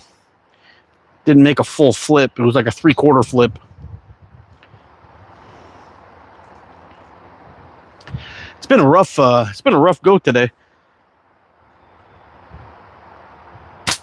We had a brand new set on this frame that we were outside shooting today, and we were just tearing it up. We were doing pretty good with it, and then I just drew back and I heard that little tick. I'm like, oh no. And man, it popped on me.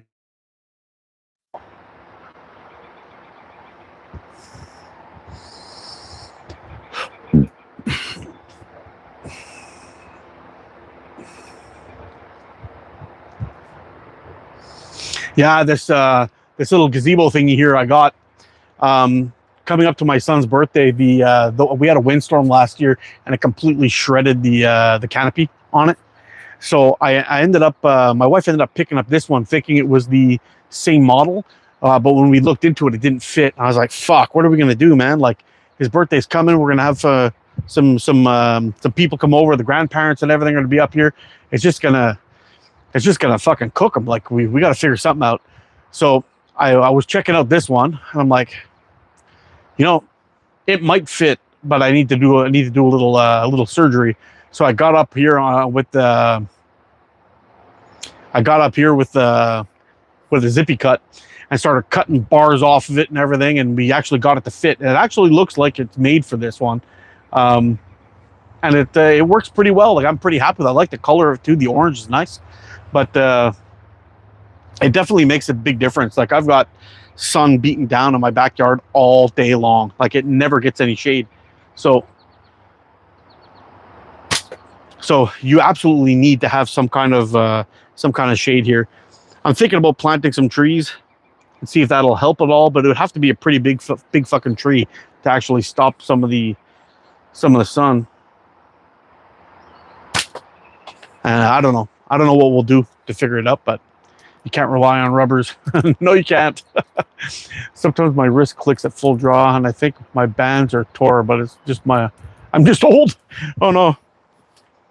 Yeah, well, this time it definitely wasn't my bands, and it sucked because I just made them too.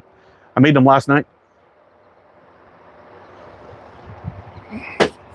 I took about 30 shots with them, and then whatever I was shooting today, called Iron City. The joke was you had to have you have to strain the iron filling through your teeth to drink it. Oh no.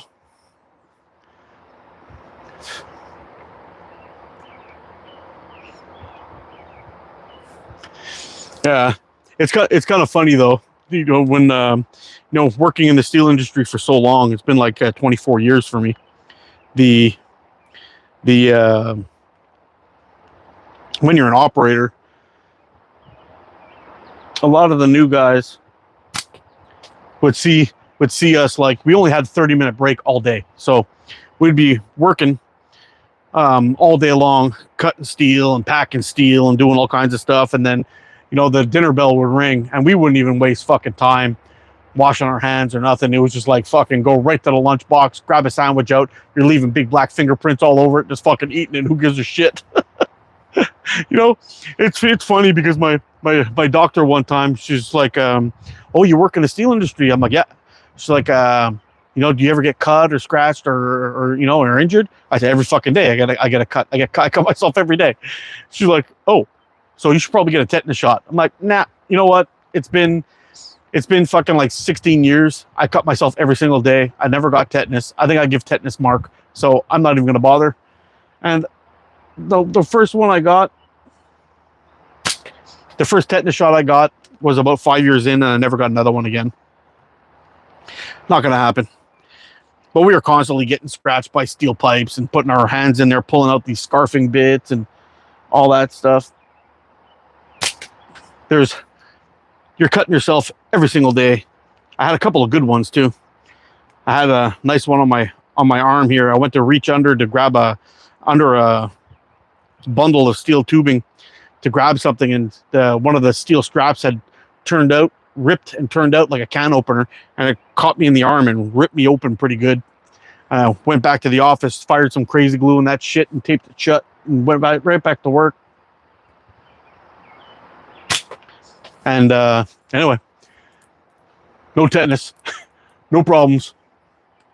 I ended up one time changing the blades on a shear, and one of the brass bushings where the sled would go back and forth on it had trying to get the screws off that the corner of that sled would get really sharp, and I was trying to pull it off and slap through my finger and cut like a big wedge out of it. And that one, I went to the hospital and spoke to the doctor, and I'm like, all they used was a type of glue to shut it. And I asked him while I was there, I said, so is crazy glue pretty much the same thing? He's like, yep.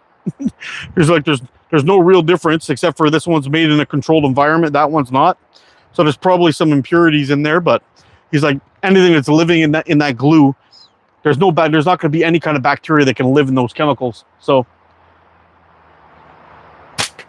he's like, it'd handle it. So anytime after that I cut myself, I just glued myself shut and called it good.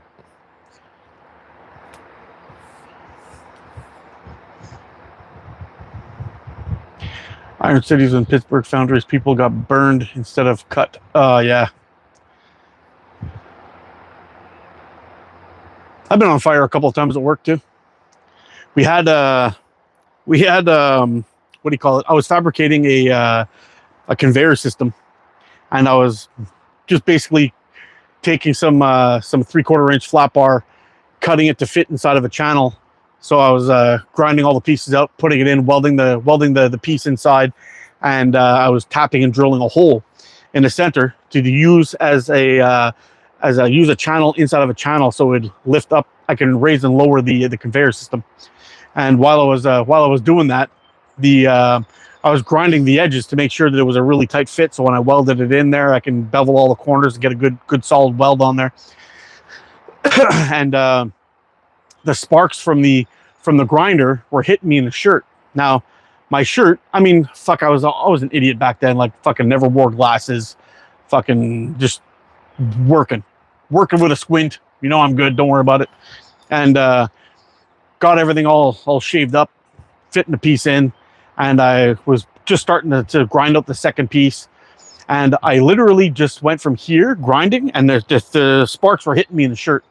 And my shirt was a nylon cotton blend. After that, I had them change my uniform to 100% cotton, but the nylon would hit, and it would just kind of like, you get like little pinholes in it sometimes. But in this time I was grinding it, and I turned to walk to go grab something, and the wind of my body just moving through the air took my shirt and exploded it into fire. So I ripped off my shirt and was like, fuck that. I just wore my t-shirt, and I started working and grinding, keep on going. And then all my pieces were cut and grinded out, ready to go. And I was welding all the pieces in the spot. And a lot of those sparks were hitting my pants, and the exact same thing happened. But with my pants, when I turned around to walk away, like the shin part of my pant burst into fucking flames when I started walking, and I slapped it with my hand to put it out, but I melted the pants to my skin, which fucking hurt. But anyway, after that we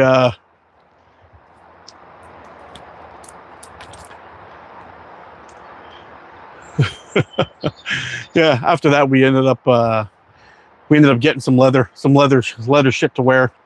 But it was hot. It was really hot to wear that stuff, man. Hot and bulky.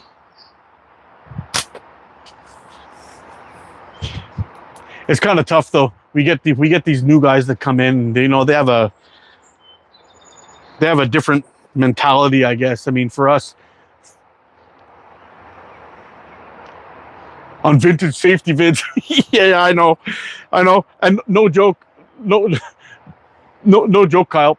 I ended up having to get fucking cataract surgery at the age of 40 because I used to weld, or like 42 or 44 or something like that. I can't remember the age, but I used to have to weld all the light wall pipes that are around.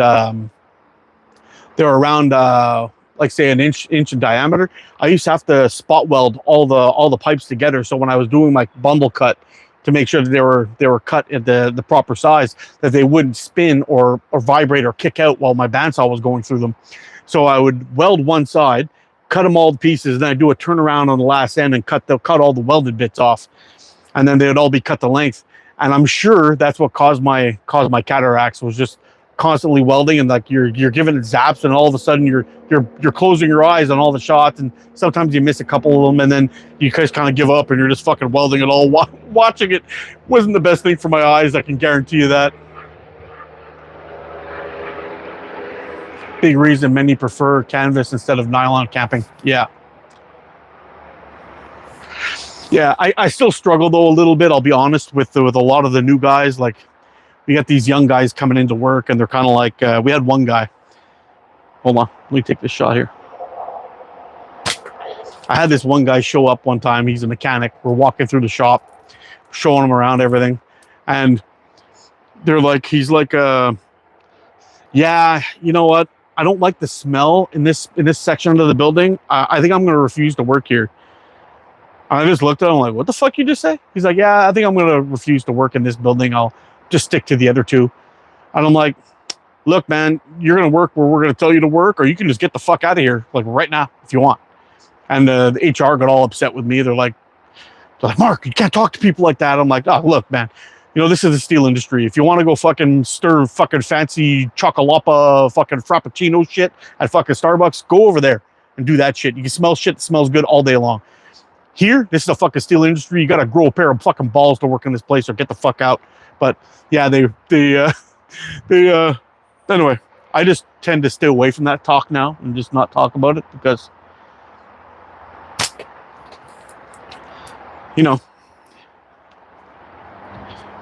being a pussy seems to be the thing nowadays. There's no manning up and doing your shit anymore. There's just pussy shit all the time.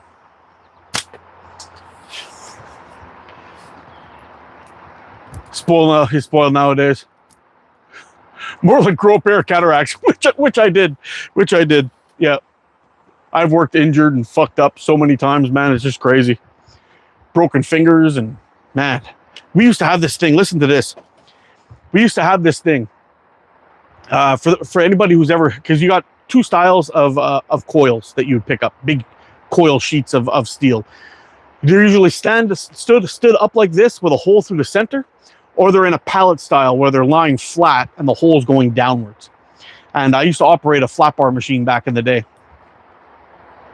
And a lot of the guys when we were working there, they didn't really like doing it because we'd have like a device that would go inside, and then you pull the little handle, and the handle would kick open these little feet, and you'd pick up the coils and separate them, and then we would cut all the straps on it, pick it up with a forklift, toss a chain under there and a choker, and we pick it up so the coil would go like this, straight up, and then we lift it up off the ground and then move it onto the uncoiler. And one of these days, it was like my first day ever using this other device before. I'd never used one before. Nobody really gave me a thing. I just went to go figure it out. And sure enough, when you've pulled the handle and you've picked up your piece, when you want to close it, you've got to just take the handle. There's like a little bar that goes in front of the handle. You just take your hand and you push it, and it'll slap the thing shut. It locks into fucking place, and then you can pick it up with the crane, move it out of the way. Nobody told me that you can't grab the handle to close it. Had no idea. So the handle's kind of this way on me. The unit closes this direction, and I just grab my hand like this, and I fucking go to close it. Now that little metal T-bar that you pull actually touches the fucking bar that comes out. Like there's not enough room there. So when I slammed it shut, it broke the tip of my finger and ripped my nail right off. And I had to fight my finger out of the thing too. I couldn't get it to go back down again. It kind of got locked there. So I ripped my finger out, fingernail came off, broke the tip of my finger, said a whole bunch of horrible shit. I'm sure that my mom was sitting in the living room just burst into tears for fucking God knows reason. Had no idea. But man, like it was felt in the force, the fucking shit that I screamed out when I did that. I was so fucking angry. I think I kicked it too. I was really fucking pissed. But you know, that kind of thing. We had guys that would go home for fucking 2 weeks because of a broken tip of a finger and a fucking broken nail. But you know, you just put a Band-Aid on it, wrap it up, and then go back to work. And that's what we did, you know, back in the early days. And I'm not saying that that's the best way to do things. Don't get me wrong. It's definitely not the best way to do things, but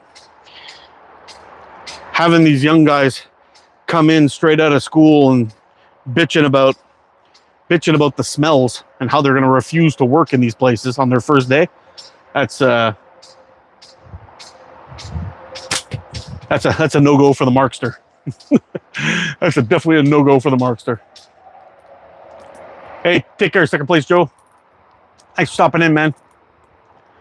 Dale, how you doing, man? Just enjoying a little chat, drinking a Guinness here. Doing a little pickle shooting. Sometimes good, sometimes bad.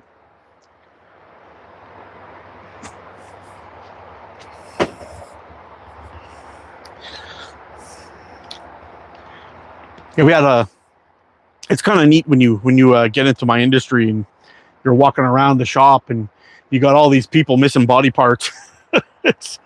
It's far less now than before. So things have improved. Things definitely have improved, but you actually, I think in the building now there's only one guy that's missing a piece. Everyone else has their shit for the most part. There was one other guy who had a couple of fingers missing, but he was in the military when it happened. It wasn't from work.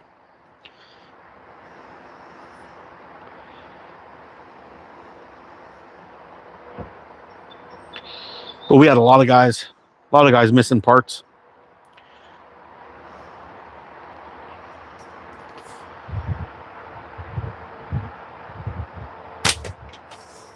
There was one guy that got his hand caught in the rolls of the mill where we make our pipe. Got his hand caught in the mill, and it just ripped all the meat off of all of his hand. And to heal him, they had to take his hand and they stuck it in his stomach. So they made a cut and stuck his hand under the skin to try to heal his hand. And then they removed it. He was in there for a long time. It was crazy. I need those to have what one's called. His siren goes wah wah wah. Yeah. Hog is on fire today. I don't know. It's just kind of tough. I try to be understanding and nice to the new guys, but it really drives me crazy when you got people whining and bitching about the simple shit, you know.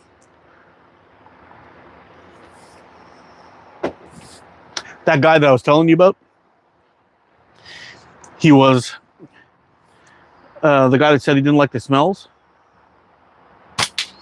He had a $15,000 electric motor hanging from a crane in a choker. So you take a loop, you pass your strap through, and you tighten it up. So it's still able to pivot up and down, left and right. You can swing it around everywhere. But when you're trying to align the shaft inside of a coupler, you can really wiggle it in, try to get it straight. You can up and down with the crane, get it kind of locked in. All you have to do is just balance it. That's all you have to do. The thing is taking all the weight. So the fucking guy, one of the mechanics is operating the crane, and he's just balancing it, trying to get the alignment. So the guy he's holding it up nice and straight and flat. The other guy's going up and down on the side, watching the alignment of the coupler. And he's like, okay, push it. He goes to push it forward, and he swings it instead of pushing it in straight. And he felt a little bit of weight on his hand, so he just let it fall on the floor. And he says, I'm not going to, I don't want to force, so I'm not going to hold on to the thing. That's finally when we got rid of him. We're like, look, dude, like it took time for it to fall on the floor. Like it had to fall and then slowly slip out and then drop on the floor. And my other mechanic was like trying to drop the crane while it was hanging straight down to do it, but the guy just let it drop. So we tossed him out. Dad taught me to drive a forklift when I was 16. Nobody would hire me since I wasn't 18. I liked it so much. I did it under the table at the plant my dad managed. Oh, cool. It was a lot of fun. Yeah, we used to drive forklifts and all that stuff too at my work. We were only 4 guys, and we used to do everything from loading, unloading trucks with cranes, loading trucks with forklifts, and all the mechanics, everything. We did all of it ourselves. We were 4 guys working 2 saws and 2 punches, 2 saws, a punching line, and a Burmaster, and we did all the repairs ourselves. The only time we brought in somebody for repairs is when there was a major electrical problem, and that was it. But we used to stand around and help the guy too. We had this guy Dominic and this other guy named Mike used to come in and we'd do all that work. And then slowly but surely we started learning the electrical too. We'd ask questions and the guy would teach us, and it was kind of cool. We had this we still have him actually, this old engineer named Terry from Texas. And he's a fucking awesome dude.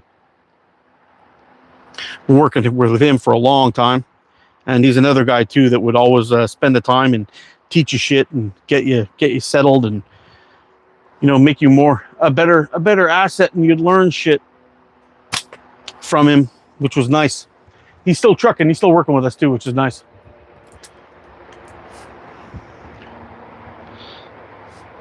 But now all you see is just young guys working really, really hard so they can go and sit down something to wait for the next job to show up, which kind of sucks. They're leaving their tools and wood blocks and areas all messy, and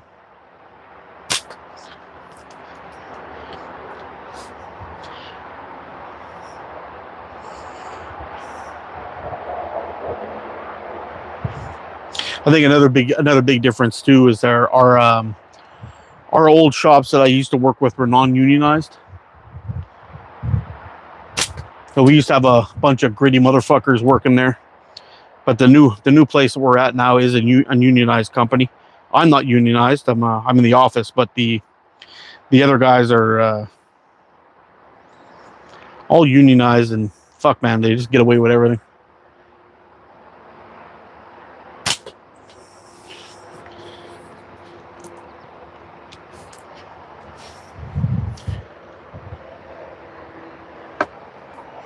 Oh, just got myself busted.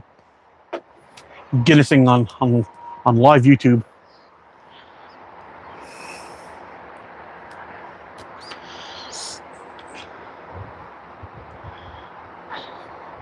Yeah, the autocorrect's pretty bad. I've had a few of them where I was trying to get some shit done, and it's just like I gotta redo what I wrote like 5 times.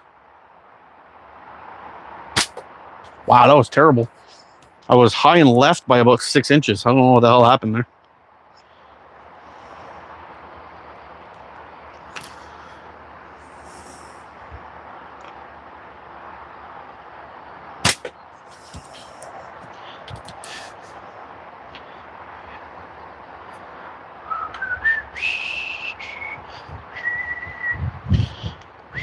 I'm gonna have to get Benny outside and do a little bit of a run.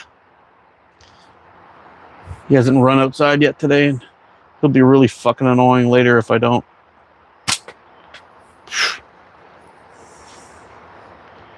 Mr. Z, how you doing, Mr. Z? Pass one over here. Wish I could, Jeff. Raking Raccoon, how you doing, buddy?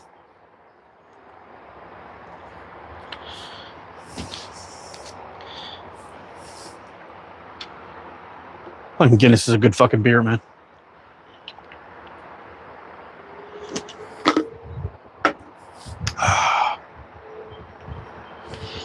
I'll tell you though, we used to buy it in bottles back in the day.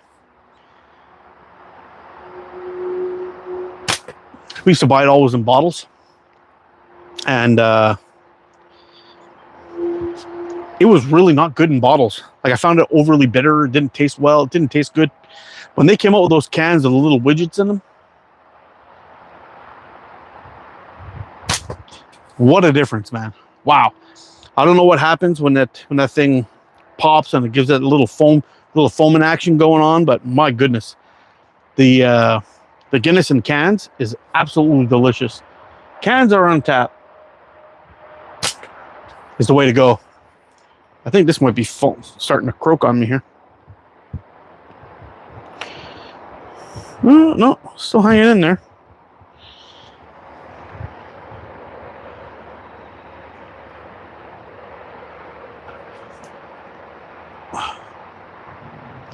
Back in Eft. Oh no. What are the specs of my bands? I use a 0.4. These ones are 0.4 Ghost White that I'm shooting, and I use a 12 millimeter straight cut.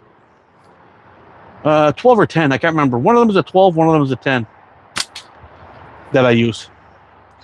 I have another one. Actually, if you guys want, I'll switch to that one. We'll see if we can get on target with that one.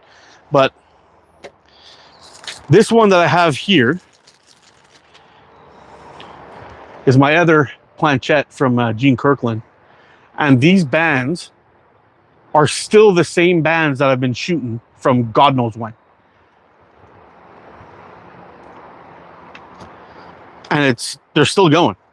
Like, I don't know. I think we should shoot it more and keep on going until these things die. But if you go back and you check out these lives that I've been doing, this band set guaranteed has well over 1,000 shots on it.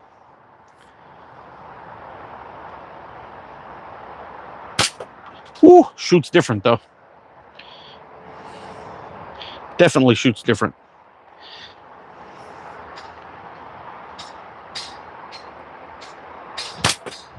All right, we're almost on target.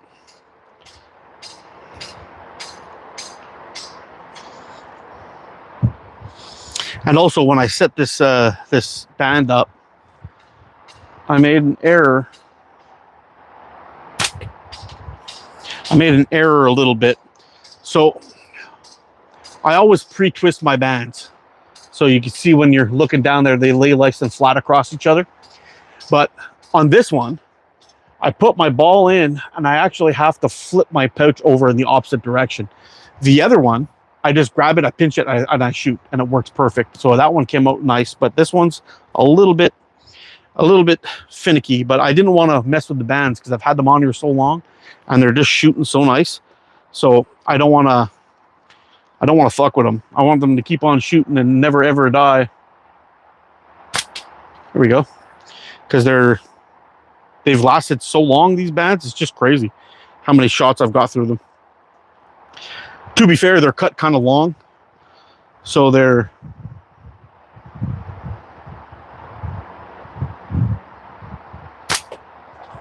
they've been cut kind of long, so they're not maxing out or stressing out by any stretch, but they're definitely. I mean, they've gone a lot farther than I thought they would ever, and they're still getting it downrange. So that's all I really care about.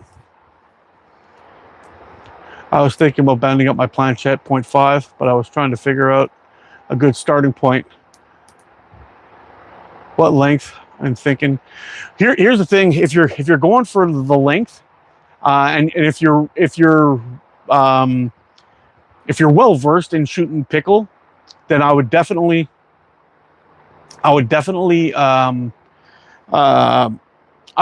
lean towards a little bit of extra length. Having a hot band set while you're trying to shoot something that you're trying to figure out, I don't think is the best idea. I think if you go a little bit lighter, it'll shoot a little bit better for you. So I would do like your regular, like especially if you're doing a straight cut like I do. When you do your setup, you can always cut it shorter and it won't change anything except for your speed. So you could set it up, shoot it. Oh, it's a little bit too long. You could fine tune it, and then you can have your active band length of how long you want to shoot it, and you could set them up from there. So that's how I'm kind of going about it. Like this band set that I have on here now, I've had on here for, well, I've had it on here since this is the first band set I ever put on this planchette, and I was figuring I'll just keep shooting this guy until I get it figured out, and everything will be fine and dandy. And it's working. I mean, we're still shooting decent enough with it, but the band set just won't quit. So I'm going to be shooting straight cuts for the next little while. Probably forever even. I might not even mess with a taper at all when it comes to shooting planchettes or pickles. It just seems to be working out for me, so just missed it. What's better? Where did I see that? What's better, thick bands or thin ones? It depends. You want to match your bands to your ammo. So in this case, I'm shooting 0.4 bands because I'm shooting a 1/4 inch steel. If I was going to be shooting 5/16 or 8 mil steel, I could still shoot that with 0.4, but I would prefer 0.45 or 0.5. Going up to 9.5 millimeter steels, probably 0.6 is about as thick as I would go with 8 mil steel. But then I would possibly do, depending on the taper, I would possibly do 9.5 mil steel, 0.65, 9.5, 0.7, 9.5, 0.75, 0.8. I would start dabbling into that 11 mil range and going from there.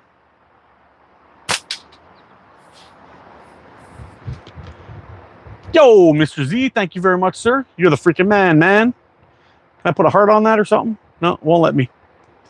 No, we're not going to remove that, my dude. But that'll make all the difference. But that's what I would do. Yeah, if you're setting it up with a I'm shooting 1/4 inch steel, 9.5 clay and steel.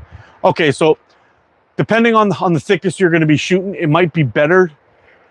It might be better to use 1/4 inch steel and the 9.5 clay because they're pretty similar in weight.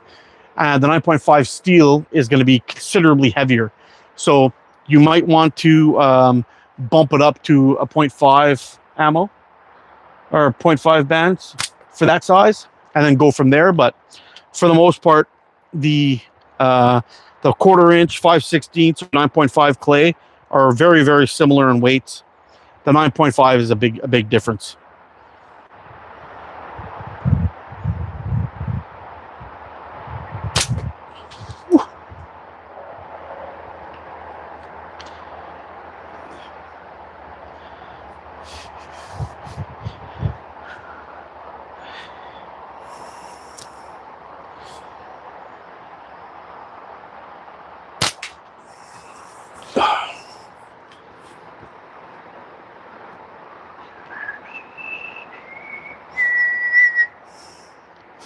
But it is, Beer Hog, it is very important to match your ammo to your bands, for a couple of reasons. One, you don't want to overweight your bands, because that will throw off your accuracy a little bit.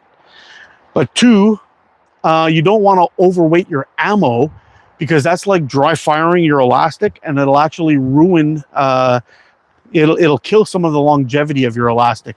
So the bands will last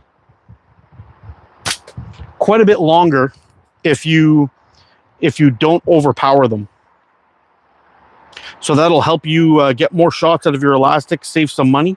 And if you can keep your draw weight down to a reasonable amount to get the ammo going as fast as you need it to go to do the task that you need it to do, meaning if you're just out here plinking like I am and you just want to hit your target, then you don't need to have screeching speeds. If you're out hunting with your setup, then I would, oh, what the fuck is that? I would definitely go for a bigger, faster speed, and that would make more sense on how to more sense on what kind of speeds you need to stop the critter that you're going after. So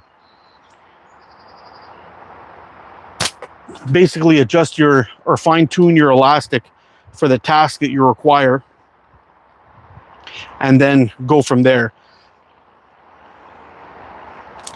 with the ammo that you're using. And I believe there's some charts that you can download for how many joules and what kind of speed and joules you would need to, say, stop a rabbit or a bird or whatever it is. And you can find these charts online of what kind of energy you need to stop these critters. And then with a little bit of work, you can kind of figure out what kind of speed you're getting, and if you're getting the amount of energy you need to stop your critter, and you can work with it from there.